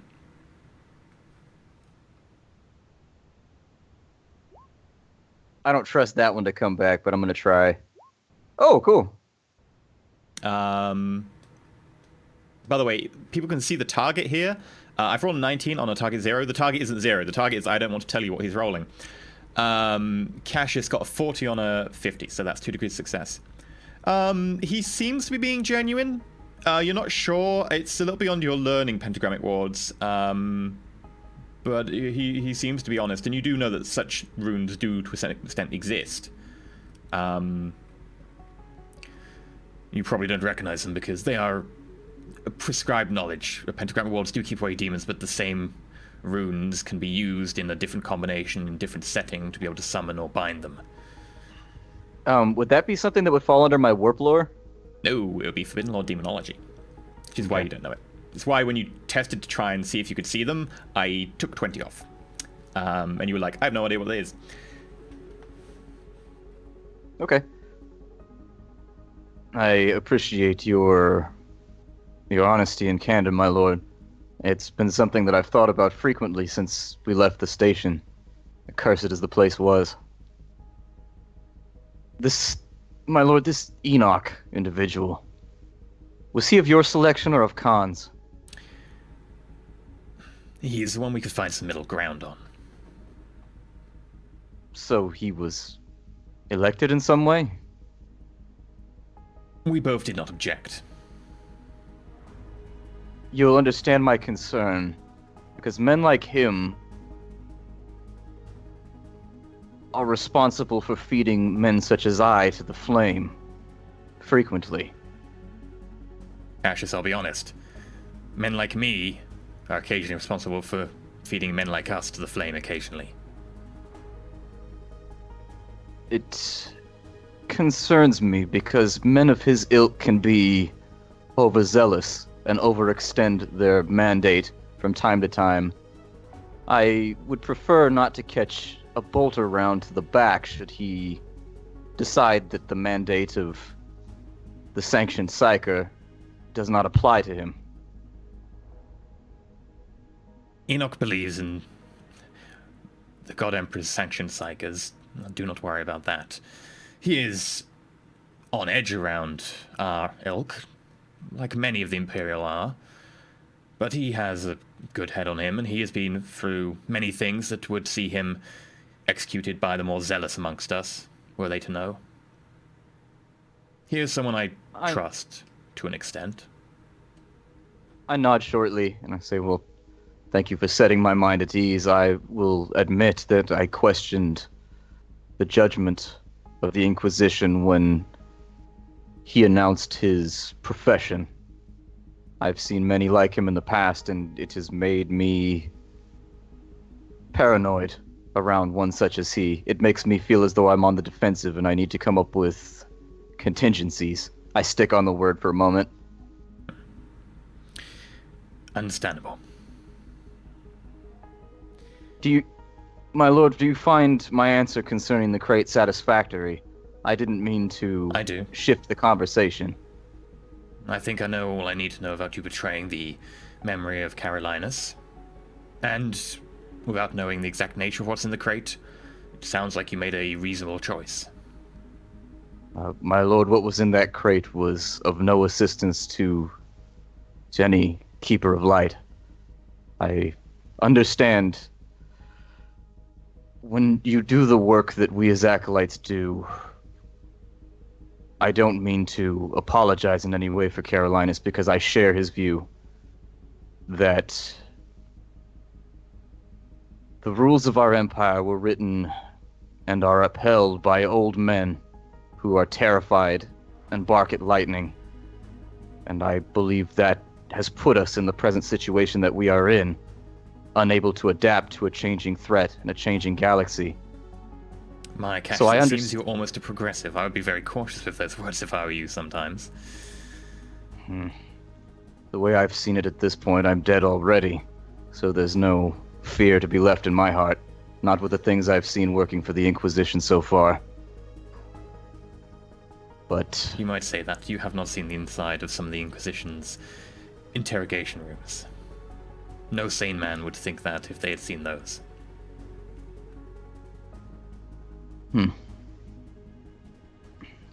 I stopped for a moment. I suppose, continuing what I was saying, Lord Ravon, I understand Carolinus's curiosity because it was born from the desire to preserve this great empire mankind has built among the stars. But there are some things that will never be of assistance. There are some things, the depths to which we should not plunge, and that is precisely how I advised him. And he did not hesitate in doing his duty. Ironically, I had this conversation with a former acolyte of mine, of the Tech Priesthood, a few decades ago. Sadly, he did not choose correctly.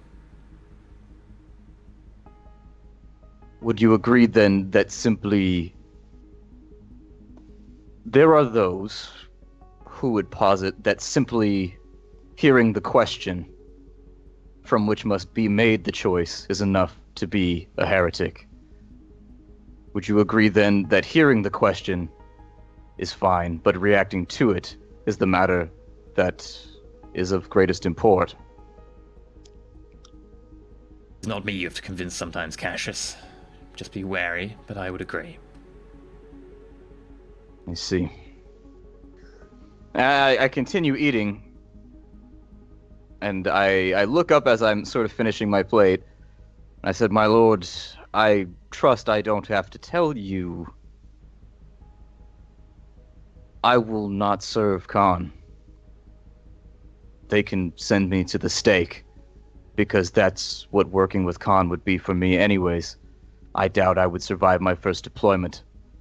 He and I are two very different men." His kind and our kind don't really get on. Yes. And his nature doesn't seem to help that. He is a ray of sunshine. How did two of such vastly different standings, how did he come to your employ? My previous master took him under his wing, and when my previous master was brought low by the forces of chaos, I inherited him. And I have a duty to keep him as mine. I have tried to delay his ascension to inquisitorialhood until he learned a little bit more circumspect ways of being able to go about his business, but it seems that I'm running out of time. I trust the lesson didn't take either, given his present demeanor. No. To be But- fair, he is more capable than he appears, especially when he is confronting you or I. The average inquisitorial personnel would probably find him almost jovial compared to some of the people I've worked with. Yes, this job doesn't seem to lend one to much of a sense of humor. My lord, I assure you that when the time comes, I have no problem taking up your banner. I wish to ask about home, however. I did not mean to speak out of turn in the station. I'm simply frustrated with losing. Garrett and I do not see eye to eye, and while he's a good man, he is much more like Khan than he is like I. He's a good servant, and Brander, well, it's hard to get a fix on Brander. He seems to wear the scars of the past far too deeply to confide in anyone. I'm sure that Khan will be making his own investigation and his own overture towards Brander. I myself am planning to meet with him tomorrow. I and Khan have both talked to Enoch on the way over at length. Should you try and want to sway Enoch one way or the other, I'd advise you to do the talking, as you're now part of his group.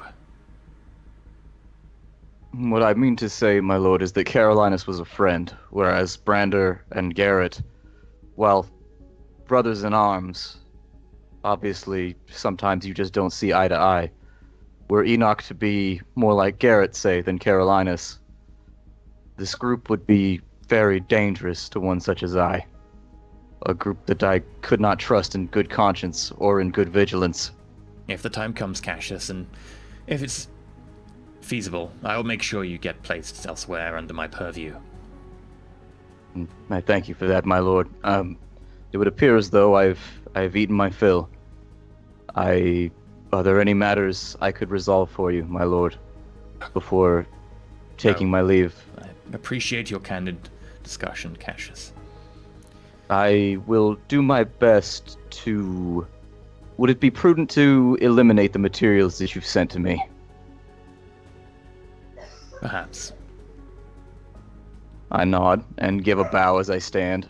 And I say, my lord, I thank you for your generous gift. I will wear the armor with pride. Okay. And with that, I excuse myself as cordially as possible. As you get up to go, makes a sign of the Aquila. I stand at attention and I make it back before leaving. Chat May is your so voyage be disappointed swift, that you Cassius. guys. What did chat say? What? They're just really disappointed that you guys didn't have like a love scene. That's all. Oh, just like a... You unlock like an achievement for it, like in Mass Effect. Garrett, did you want to do anything tonight, or are you happy to go to sleep? Yes, I actually wanted to pester Mr. Ravon. Okay, cool. In which case, you head to Ravan. Ravan having quite happy to meet you. But at the same time, Khan goes to Brander. I was going to say that I wanted to do a small bit of discussion with Enoch as we were walking away. Okay, cool. Yeah. Talk with Enoch now then. Like, beyond just the, like, here's the recap. As I arrive back at my room, I make careful notice to destroy any data pads that Ravan has given me Okay, to how do you render destroy them inoperable. I probably use combustion on them. I'll probably take them to a spot and just light them up. Roll me 2 psychic powers then. Okay. I just need to see whether you perils. What psi rating would be suitable for burning a data pad? Like 2? 1. 1? 1. Okay.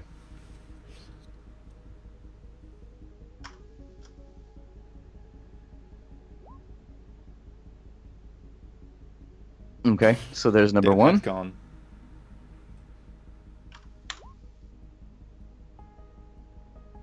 The other one's gone. Bam! Both data pads destroyed into lumps of melted plastic and synthetic screen material. Enoch and Brander, you continue talking.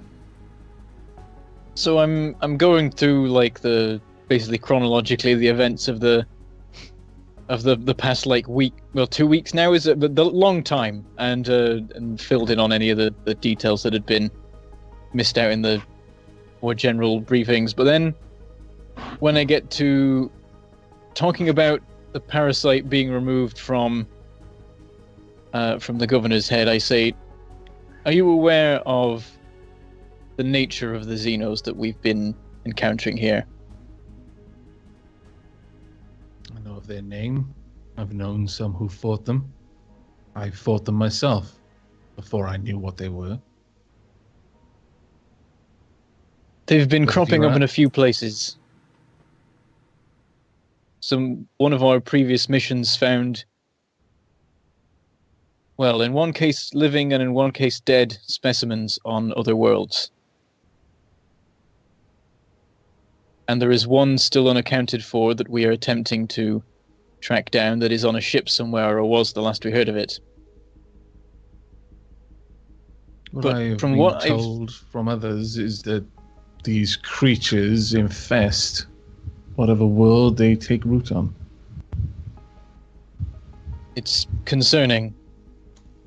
If we don't find them on every world they're on, then all the worlds that we don't find them may be lost. Are you aware that that's already happened? I got the distinct impression that it had happened. Again, I have no particular knowledge of these creatures beyond what others have confessed to me. I've served the Inquisition for some time, and I have served alongside a myriad acolytes, all with different backgrounds, all with different stories to tell. I'm aware Something that to- this particular creature has caused significant destruction and loss of worlds. Something that we'll have to keep an eye on going into the future. I definitely don't think this is the last one. I think the ones that were here for 2 years. The gas leak that I mentioned before, the one that just didn't add up, that makes sense as the time when these things arrived. That's the case. There could be other worlds that have had them just Tell as me, long. You've run into these creatures by chance whilst pursuing your other duties. It turned out that they were chance. related to our duties, but each time there was no suspicion that they were at the root of the problem. Do you suspect that this is some test by the Inquisitors? No, they wouldn't do the sort of test that would put entire worlds in danger, I imagine. Maybe Khan would. I'm just concerned that Ravarn doesn't understand quite the scope of the situation yet, though perhaps this incident has made him more aware of how concerning this whole thing is, how many worlds might be under threat. I'm assuming just that they're wanted to- walking along. Basically, they're in private as they're making their way. It's a back. You know, really they long may- hallway, like a really, Yeah. really long hallway, perhaps even circular. They're just We're walking around getting in to, circles. like, They passed the the- same Around, door around the 4 times balcony of already. like the beta dome, which is just around the edge, over and over and over Occasionally, again. they hold hands and There is like a skip. spiral down thing there, though, isn't there? That'd take ages. I Yeah. don't know. We're trying to get to Um, the quarters, I imagine. Sure, okay. So we're more or less in private, even though we're on the move. You suspect that Inquisitor Khan might sacrifice a world for an experiment? An exaggeration. Truth be told, I find that difficult to imagine. Specifically of Khan, in fact. He seems driven by a singular purpose. Perhaps I just don't like the man much. He's sent us on a lot of difficult missions recently. Which Seems almost point, like he wants We're us to get alive. killed. Brander, your earpiece goes boop. Oi, Brander, it's Inquisitor Khan here. I'd like to talk to you at the next possible convenience. Are you still talking to Enoch? I am, yes. Enoch, would you be kind to join us as well? Very well, Inquisitor.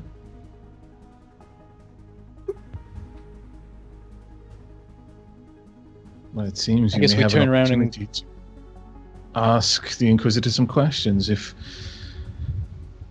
you are concerned. Perhaps. I wonder what he has to ask us. I guess we turn around and start going in that direction. Yes, we do. But as we're turning, I say, it is fair. In fact, I have found it a mark amongst those most likely to survive, or at least survive the longest, to be cautious of everyone, no matter their rank. That is something I've definitely learned on this world. And I just continue on. Okay. Again, like Garrett, you get to the door. Two guards wearing gilt armor standing to the sides. They push open. You enter, and inside sits Inquisitor Khan. As you enter, Branda takes your earpiece off, puts it in a mug of water that appears to hold another earpiece of the same type, pulls it from the desk and pulls out another earpiece, puts it on the desk but doesn't push it across. Right, we can talk candidly now. Enoch, thank you for joining us. Branda, And I know I've had your concerns about the rest of the people in your group. Particularly about the workings of Carolinus and Cassius the Psycho. Particularly in regard to that crate recently.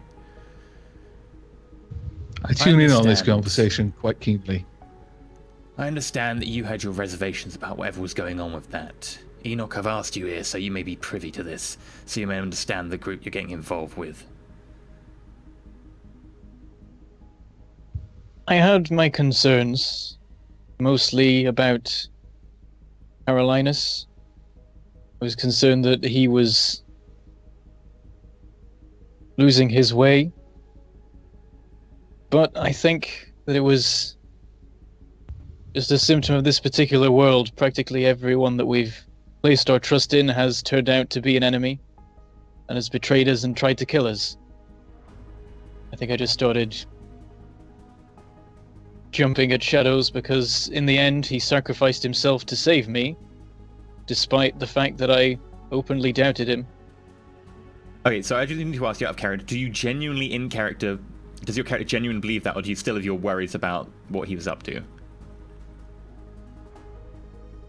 He thinks maybe something Right weird was back, going on, can't but you? at this point, considering, like, he genuinely does think that, like, he had it a bit wrong because, like, if Carolinus was really like he Okay. thought, then he wouldn't have done that. He would have killed, like, Brenda thought he might get killed by Carolinus on that mission. And so he was completely thrown off when the other thing happened and Okay. changed his view. Well, yes, but he may have still been swayed in his faith to the Emperor, and he may have passed that on to Caligo. Is there any chance that you think that Caligo has been infected with this corruption?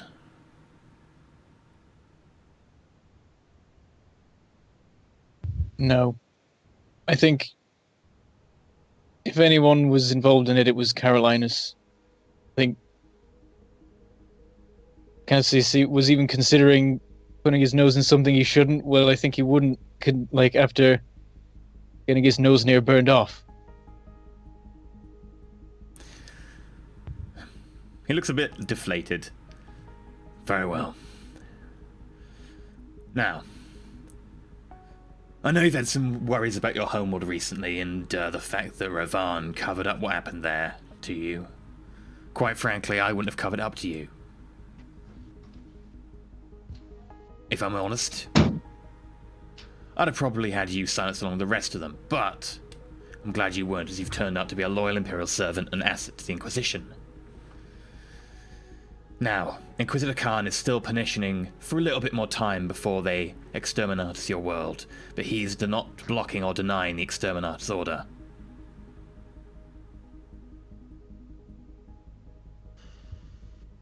I would advise you to keep that in mind when you consider whether to join me, whether to go with Ravan when this is all done. Because there will become a reckoning, Brander. And either you will be on the side of the God Emperor, or your ashes will be burned at the stake and fired into the heart of a star. This is a bit of an eyebrow raise. They said, That like, escalated okay. quickly. You don't waste He no leans time. back a bit. Man, it's not subtle.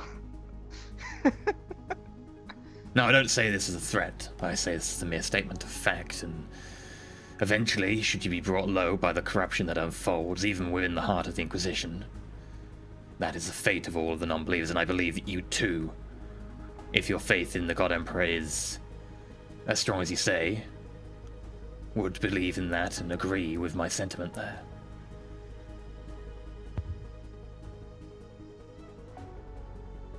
I understand the danger that the continuing survival of my world poses.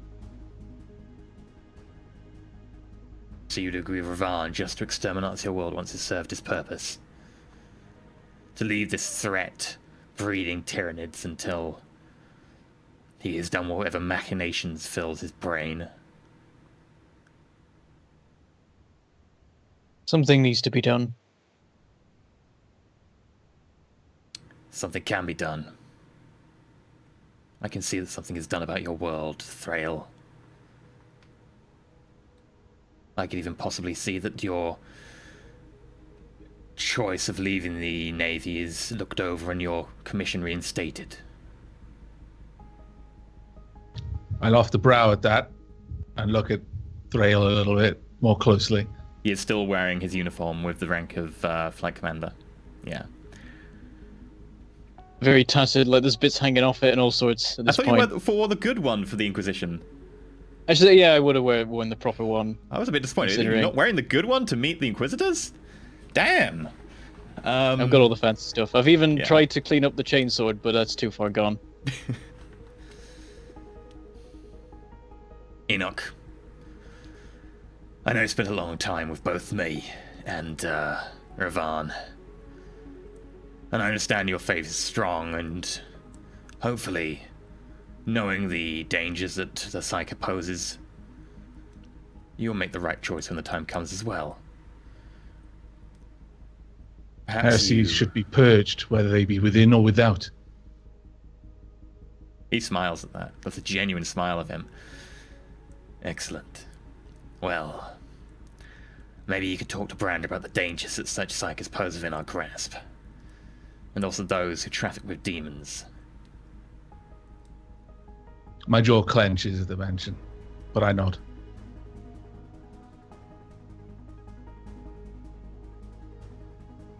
Branda,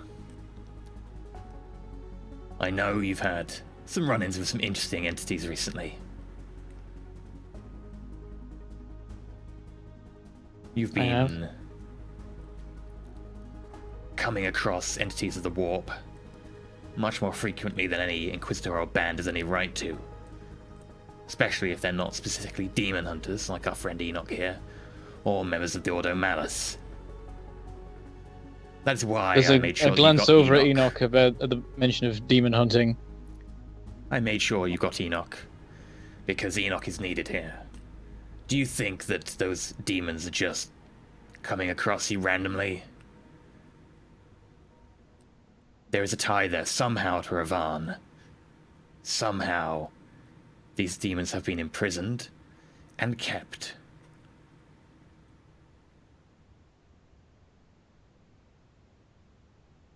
They do seem to be cropping up a lot. Trouble follows us wherever we go. I do not I'd be know the glad full to have extent of the it. help of someone experienced in the matters. Do not know the full extent of it. But Ravan is involved. Enoch, be on your guard around Ravan. And hopefully Brander here can introduce you to the team in a more friendly light than the previous greeting on the landing pad.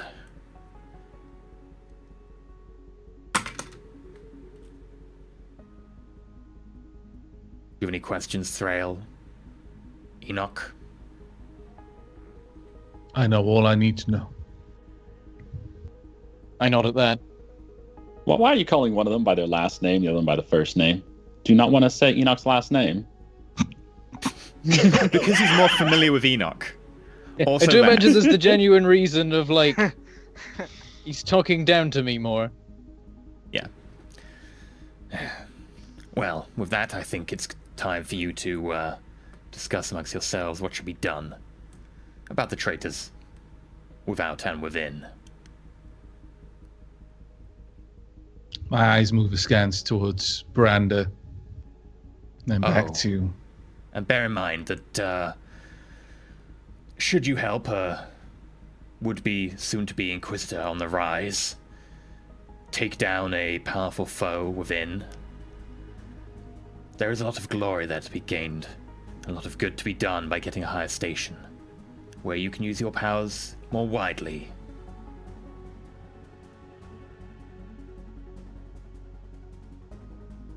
Good day. And Brady, you will need this. He pushes the earbud across. I take it. I thank you, sir, and put it in. I look a little bit, only a little bit confused about the whole thing of giving me a new one. Farewell, Inquisitor. I step to the Enoch. door. I bow with an Aquila and make my way out. Good to be Flight Lieutenant. Again. I've turned away and I stop on one foot for a moment and then carry on. I wait at the door for Branda, and then I walk with him and we continue Okay. on our way. After a while, though, while we're walking, I ask, you understand what just happened there, don't you? I do. As I thought, Khan and Ravan don't like each other very much. It seems your troubles were not understated.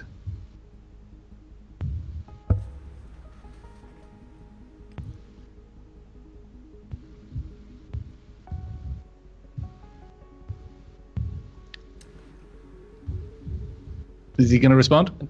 I thought you were going to follow on with something, so now I'm going on. I'm cautious of not talking over you sometimes, but... That's Okay, why I was after- going to see where you went with it. After a few, as silence falls, we walk on for a little bit more, and then allow me to make one thing clear, Branda.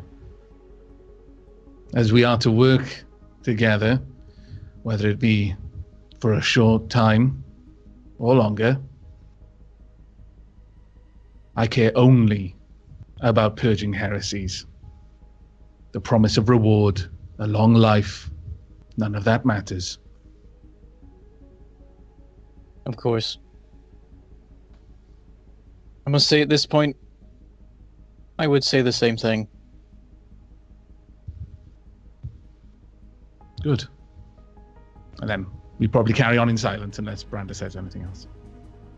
I leave it there, and then at some point I leave as well. Okay.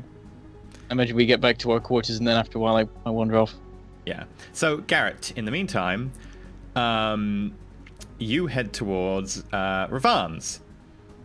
Yes. You get to the door. I hear it's a wonderful little pub. The door buzzes open. You can smell the smell of sort of a full roast dinner, sort of petering out. And Ravan calls from in. Garrett, come on in. I'm just making some dinner for you. I've brought a bottle of wine. Awesome. Yes, set it down on the table. I'll be right with you. A moment later, he appears and he brings out a somewhat smaller part of the meal that I mentioned before to Splat. And he sort of sets it down in front of you and ladles off some stuff onto a plate and says, Sorry, I was just finishing my dinner. Do you want some? No, thank you. Don't let me bother you. I don't want to waste your time, sir. Very well. In which case, what do you want to talk about? I open the bottle of wine and consider drinking from the bottle, but I presses two grab a glass glasses. and I fill up the glasses a little bit and I start sipping the wine. Make a will check. You're chugging that thing. You can't help it, Garrett. You can't even wait to like take the cork out. You just smash the top off and I'm bleeding. It's like, it's just a cut. It's fine. Get into my blood fast. So I have some concerns. I am sure you are both happy and at the same time aware that Khan doesn't have your same perception of the Inquisition. I'm sure you're happy for him. You've been tutoring him, mentoring him, guiding him for a long time. But it feels as though the friction between you two has grown. Is there a problem? Is this going to be an issue? Garrett, you are far more perceptive than some of your interactions let on. Yes, it seems Khan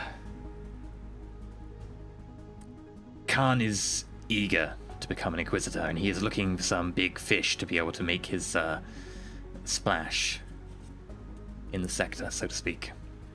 Now, he's looking for any signs of heresy he can, especially those whom nearby and are unworthy of such suspicions. Sadly, his very puritanical nature means that almost anything is heresy for him.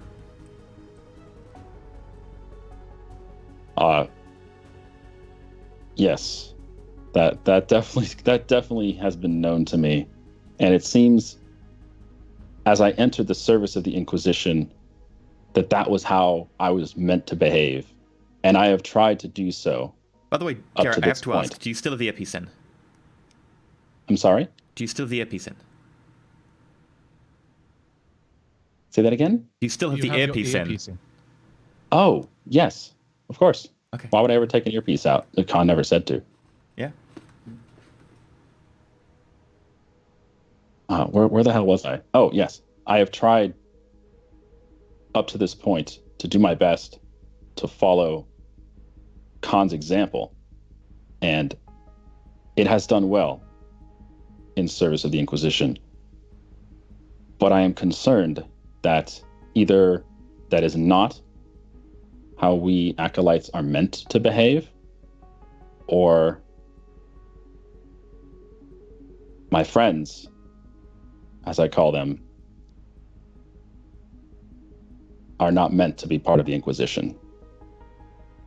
Many times I have found them lacking in devotion to the Emperor and lacking in the will to control themselves, to follow the line, to drive the point home. It worries me that we have fallen from the path.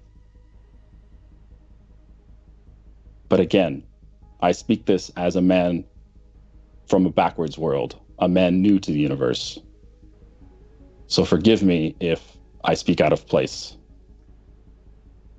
What can you tell me I myself, as an acolyte, should be doing? Have I done well? Can I do better? Garrett, you have done very well. Especially after the death of your friend Caroline. What I understand from these reports is that you basically started to singly spearhead the investigation. It was necessary. And that is what an Inquisitor and their acolytes must do. Do what is necessary. Step up when they are called.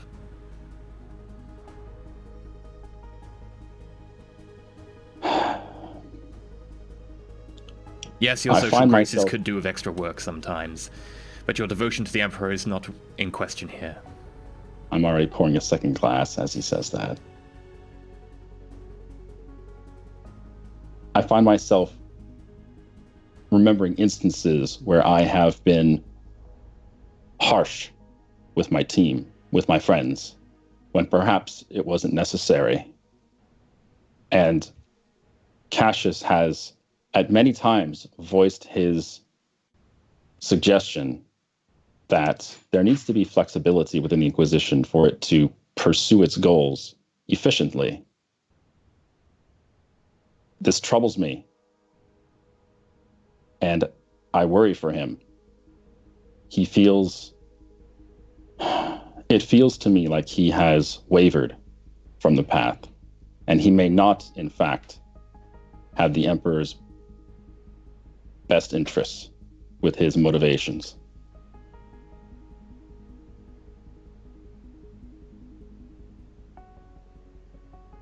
Then, I hope that, should you stick around in my service, that you deliver me full and accurate reports, and should such a thing become apparent, that we could discuss it and take action if necessary. I drown the glass, and I pour another. Okay. Funny you should say that. And I regale him multiple instances when Cassius was right next to me and doing his incantations, and all of a sudden, horrible imagery would appear in front of my face. Without any outside stimuli. It was clearly, each incident was clearly an action from Cassius. And I'll tell him this only started occurring after our visit to, I have to look up the world again. Bear in mind, by the way, Garrett, now when you try and focus on that stuff, that deep, dark feeling, those flashes of very off-putting unsettlingness, your mind now flashes with connection to an event from your childhood, to your village burning, to people screaming. You only get a brief flash of it, and it's gone. I don't mention that part. Okay. Syriacopia. Cypricopia. After that is when this began. Before that, I did not notice a thing that was queer or awry from Cassius. But that world changed him somehow. And it is unsettling being around him. I do not feel I can trust him anymore. Very well. Maybe when this is all over and done, the best way to look at your group would be to split you between myself and Khan. Although maybe I could split, if you wanted, I could split you into different groups under my purview, should you still wish to remain with me in my service. I would be remiss to say I would be sad to see you go. You've been a loyal servant in the Inquisition so far, and I hope when the time comes you would choose to stay within my purview. In fact, your ability to branch out and do what is needed, especially at a time like this, despite your limited upbringing, would make you a perfect example of a person to be able to put forward to be an interrogator at some stage. I don't know what to say to that. It is strange to hear words like that from my superiors. I need to take it in stride. The universe is opening up to me in ways I hadn't imagined. Quite. I have a question for you. Yes? If you don't mind straying from the topics we've discussed. This particular world has been rough on our group. And at one point, there was a man from the Mechanicus who refused assistance to the Inquisition. Perhaps I worded it improperly. I tried to be as strict, forthright, and straight to the point as I could have been with the man, and he still walked away. The entire time I was fighting myself not to put a gun to his head. What would be the proper solution to that situation? Well, without knowing exactly what you asked him, I would imagine probably wording it better to begin with might be a start. But after he refuses, technically because he's part of Mechanicus, he's not directly under our purview, but that is only a minor technicality. I would make sure we brought political ends to bring pressure on those around him, and particularly his peers, to make sure that he felt the full wrath of the inquisitorial presence, and that he was suitably chastised for his failure to help out an inquisitorial acolyte in need. If that is a suitable response, so be it. I believe Cassius had similar issue with many of the Arbites on this world. Canagos can be a little bit hot-headed at times. I have noticed, sir. So it's like, I hate you all. I hate you. No, it's true. That's the way that he's been portrayed. It's fine. Everything he said at this point is like a conclusion that somebody could draw. I don't mind at all. As much as I understand the Inquisition's need to purge at times, would that solution for the Mechanicus I described also work on the Arbites? Or is that not to an extent? a possible The Arbites, option? however, are directly under Imperial control, and it's not in question whether they should follow orders or not. At that stage, more testing for heresy might be appropriate, and particularly a severe censure for what they've done. As you say. One last thing. I've already asked, is it Inquisitor? Is it Investigator Khan? In any case, I've asked him for some assistance with tracking this ship, the Omnissiah's Blessing. It apparently is our current lead in this investigation. I assume you have all of our information before that. What else can you suggest we look into other than this missing ship? Give me some time and I will get back to you on that one. I'm beginning to get up to speed with the investigation myself, and so is Khan. Very well. Well, thank you for your time. Don't worry about it, Garrett. Anytime I can be of service. Sir.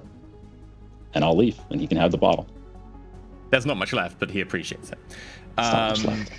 I have to ask, by the way, are people okay to do for like 15 minutes more, just because we're about to get to a good ending point? No?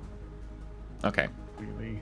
Because you're 15 minutes turns into 30 so frequently. Yeah, no. I know you say "oh no" right now, but 15 minutes Avak, really it's does turn into understandable. 30. And with that, you all go to sleep.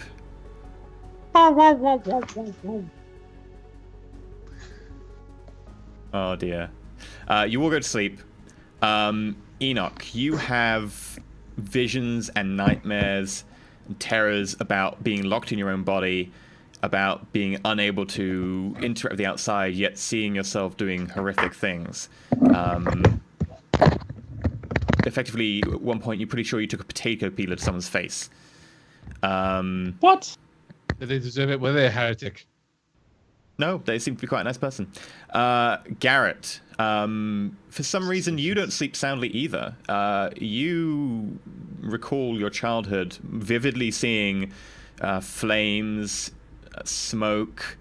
You remember stumbling around and choking, looking for your parents in amongst the fires of your hometown. A face looms up at you out of the dark, but it is indistinct, and you feel terror inside. Cassius, you don't sleep particularly soundly. You still have a bit of PTSD from the flame. And Branda, you still don't sleep particularly soundly either, having had recently your lung transplant. You have to get up like 5 times during the night to change the dressing or whatever to make sure that the fluid doesn't build up around your chest cavity. But nonetheless, all of you are woken. This is it. You smashed a crystal in the first bloody episode, and now it's time to have crazy nightmares. Yep. You suck, guys. I was better off on my own. Yep. You're just able to talk shit because you died. Like, so you don't got to go through anything with the rest of the group. You're all woken by a banging on your door. It's here. It's here. You said about a launch, sort of something coming down at Yes. Alpha. Get up. What are you talking about? I have no idea what's going on. A shuttle I'll landed put on less than some half an pants. hour ago. What shuttle? Detain it immediately. Well, there's no one aboard, sir. Detain it anyway. Inquisitor Ravan thought it might be wise to just tail it. There's nothing on board as far as we can tell.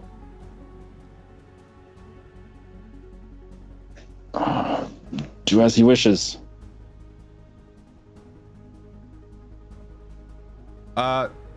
Your ship is fueled and ready to go to Alpha, sir. This is going to require pants. I can tell. And that is the God perfect damn it, point and to I end start it getting out of tonight. bed. This is going to Gonna require pants. pants. This is the title of the Fantastic way episode. to wrap this up. Some people have epic outros. We have this is going to require pants. There we go. That's To a be t-shirt. fair- There we go. A t-shirt, but not a pants. No. Yeah. The t-shirt is meant to be worn with nothing else.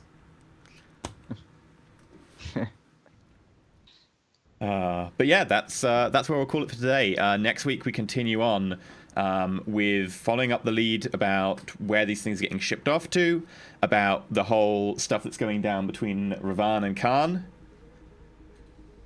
and frankly, who's picking which side. Can't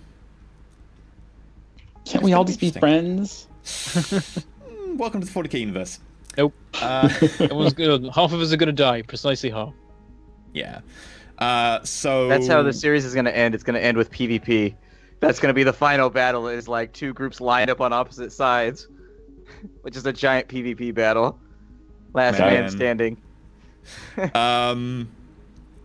So we're gonna just quickly go through what everyone's doing here in the meantime until next week. Of course, you can catch us on Wednesday, an hour later starting, if you want to check out the the Dungeons and Dragons campaign that Splat is GMing. Then you can actually check out Splat's GMing style, which is, by the way, amazing. And of course, a completely different world with some sort of awesome different mechanics and stuff of the Dungeons and Dragons franchise. So that's a load of fun. But that'll be a different time. So, Avak, who are you? What are you doing? And where can we find you? I am Avak, not surprisingly, since you just called me by my name. I am over on youtube.com/Avak, twitch.tv/Avak, and you can find me on Twitter at @Avak_, where, as always, there's more ferret pictures than anything else. I am currently playing Stardew Valley. I am recording RimWorld Alpha 16. I just haven't started uploading it yet, but that will probably be starting sometime this week. We've got a bit of an interesting start. I'm thinking people will probably enjoy it. Certainly anyone who's been on the channel for a little while and get some of the references will probably enjoy it quite a lot. As for what I'm streaming at the moment, I'm streaming Mass Effect. Those are going up on YouTube as well. And just doing a few other games here and there. I'm still playing Niche, still playing Civilization 6, still playing Astroneer when I get time to record it, and probably looking to start playing some other games. But that's it for me. What about you, Bentham? What are you up to? I have the YouTube channel Mangleport Gaming, and I play lots of Factorio, multiple series of that, which is usually sped up because normal speed Factorio gets boring sometimes. And about Rodina? I'm also playing Rodina and Astroneer. And Rodina, we just completed the first chapter, which is awesome. Also a demonstration of the fact that episodes don't come out that often. I keep missing them for a while, but they're back at the moment, so that's good. Cool stuff happening there. And that's pretty much it. I don't know where the square goes. Who's next? Splat, what are you doing? Not much right now because of my move. I got no videos today, and I might be able to get some up tomorrow. Blame Comcast. It took me a couple days to get them to do what they were supposed to do. Blame you. I mean, you can if you want, but Yeah, I think I prefer to. all right, that's fine. I accept. At the moment, I'm currently playing Sunless Seas of Mariner, where we're getting ever closer, but that's a really long-winded game. That's a game that just goes, and there's so much content in that game. And because they use that something awaits you mechanic before, you can't do anything without something awaits you, like in port or whatever, it's just like it spaces the game out and makes it really, really, really long. Aside from that, at the moment, I just finished up Deathwing, so Deathwing is done. About to finish up Keeper RL, so that's done. And so actually, I've got a lot of empty space on the channel that I got to figure out how I'm going to fill. I've already decided we're doing Caves of Cud. We might be doing... It was supposed to go up today, but Comcast ruined that, so that's upsetting. But we're probably gonna do some Long Dark in there somewhere and play around with the new clothing and warmth system and see what happens with that. And I may actually, there was another survival game that I was thinking about playing around with. It was like kind of a third-person isometric thing. But we'll see how time allows this week and how my series end up before I'm trying to keep it to 3 videos a day now. Maybe cutting back down to 2. You know, slowing my roll a little bit so I can stream a little bit more at Splattercat Gaming, Twitch TV/Splattercat Gaming, or YouTube.com/Splattercat Gaming. Cool. Jen? Obi Shinobi here. on the YouTube channel.com/Shenra2 and the Twitch channel.com/Shenra. I have been playing XCOM 2 with all the DLCs. And holy shit, is it a different game? Yeah. It has a lot more to it now, and it's a lot tougher too. Those hunts that you have to go on are insanely difficult. I enjoy it a lot though. I'm not gonna lie, XCOM 2 kind of destroyed my enjoyment of XCOM. It was just like too much. Like by halfway through, I was just like, I'm so stressed at this point with the way that this game is going that I just like, it's not fun anymore. I'm just too stressed. I can't enjoy this. For you though. Stress is good for you though. I was super stressed until about halfway through because I hadn't lost a single person. The moment I lost someone, I only lost one in my playthrough, but the moment I lost someone, I was like, the stress is off. I can't regain the 100% no fatality rate now, so I don't have to worry about it anymore. If people die, they die. I'm not stressed that they're gonna die. Yeah, I had my top squad, my A team, get wiped out by the Archon King. He fucking destroyed me. Ouch. Doesn't matter. We still killed him. We got his suit and it's badass. Good. I mean, that's the thing is I love XCOM because it really punches you in the balls over and over and over and over and over and over and over again. Well, I like and despite I've beat the game on Legendary, I'm still having fun playing it again. That's the good thing about XCOM 2 is it can punch you in the balls, but XCOM 2 has some rubber banding, so you can still continue. That's true. XCOM 1, if it punches you in the balls, you have to restart. Yes, please. Original XCOM, highest difficulty. I mean, the original XCOM is mostly like XCOM, like the first Firaxis one. I assume we're talking about 2012. Yeah, it's just all about getting 2 snipers leveled up, and then at that point, the game's just easy. Like, no matter what difficulty you're on, you can win with 2 snipers and nobody else. You gotta play with your own rules, though. Really. Showing up not allowed. On the first turn, aliens throw a grenade into your Sky Ranger, half your squad's gone. It's like, original XCOM. That's just like, you just played that to get punched in the balls. Original XCOM is just a game of sadomasochism. That's what they did a good job with Xenonauts, is like they had a lot of that stuff where it's like the first turn you can get a rocket fired into your ship and just instantly lose everybody. It's like, I'm so looking forward to Xenonauts 2. Oh my god. I'm looking forward to XCOM 2 Long War. Yeah, that was just announced. If it's going to be anything like XCOM 2012 Long War, it's going to add a lot of length to the game. So you get to stay with your soldiers a longer time. It'll probably add fatigue, so you can't just keep using the same team over and over and over and over again, like I've been doing. I hope it'll add some stuff like that. Just new weapons, new armor would be nice.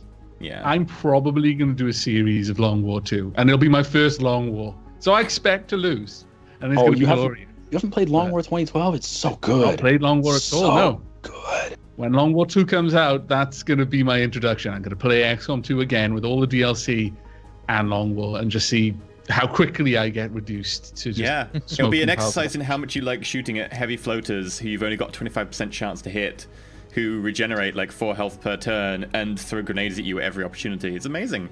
Oh, one last thing. I also have a tutorial series on Transport Fever going up on YouTube. Little bit by bit, here by there. I need to watch that because I just downloaded it the other day, and I'm like, I have no idea how this game works. It's fun. So what about EE? And I don't mean Epic Dickus. Well, you could mean me. Right. So I have Rimworld Alpha 16. Prove it. That's a different channel. Going on my YouTube channel. You can get it is a channel though. It's a different one. It exists. YouTube.com/Enter Elysium. I additionally have Niche going up. I have Hearts of Iron 4. Hearts of Iron 4 doing a crazy defense of the Soviet Union with Australia. And I think we've just begun to turn the tide against the German Reich, which is going interestingly. I also stream at twitch.tv/Enter Elysium. And of course, you can find me at twitter.com/Enter Elysium as well. I think that's us for tonight. Do bear in mind, however, that you should go check out our Patreon, which allows us to support the show and actually enables us to, keep doing stuff, stretch goals, etc. Also, you get to see cool stuff like, I think there's like a really low tier for like a few dollars where you get to watch the after show, which is, a really small amount, and you enable us to keep going, and you get the after show, which is awesome, or really sidetracked sometimes, normally both. And if you happen to be supporting the correct tier, you'll also be able to get hold of Enoch's character sheet. So you know a little bit more about it? The character sheet of the Epic Dickus. Does he have like a little X for each psyker that he's killed? On his dick, yeah. Tattooed it. Was that on his fuselage? He's killed a lot, so His dick is not Still The playing attractive question is, right has he now. run out of space? It is not an attractive dick. Oh, Anyway, God. yeah. So we'll be back Wednesday, an hour later, with Dungeons and Dragons. Of course, we'll be back same time next week with Dark Heresy. Also, do go check out the subreddit, which is a fan subreddit, etc., and do consider sending off the fun expressions to Avax so we can turn them into some emotes. Also, do watch the Twitter. I do recommend going to have a look at the Twitter and the subreddit, because after this episode, there's going to be a lot of fun debate going on. I imagine that people are going to be discussing the merits of both Titus and Arcadius, and we'll see where that goes. But, and I'm definitely looking forward to reading that. But until next time, just remember to roll for it. Bye-bye.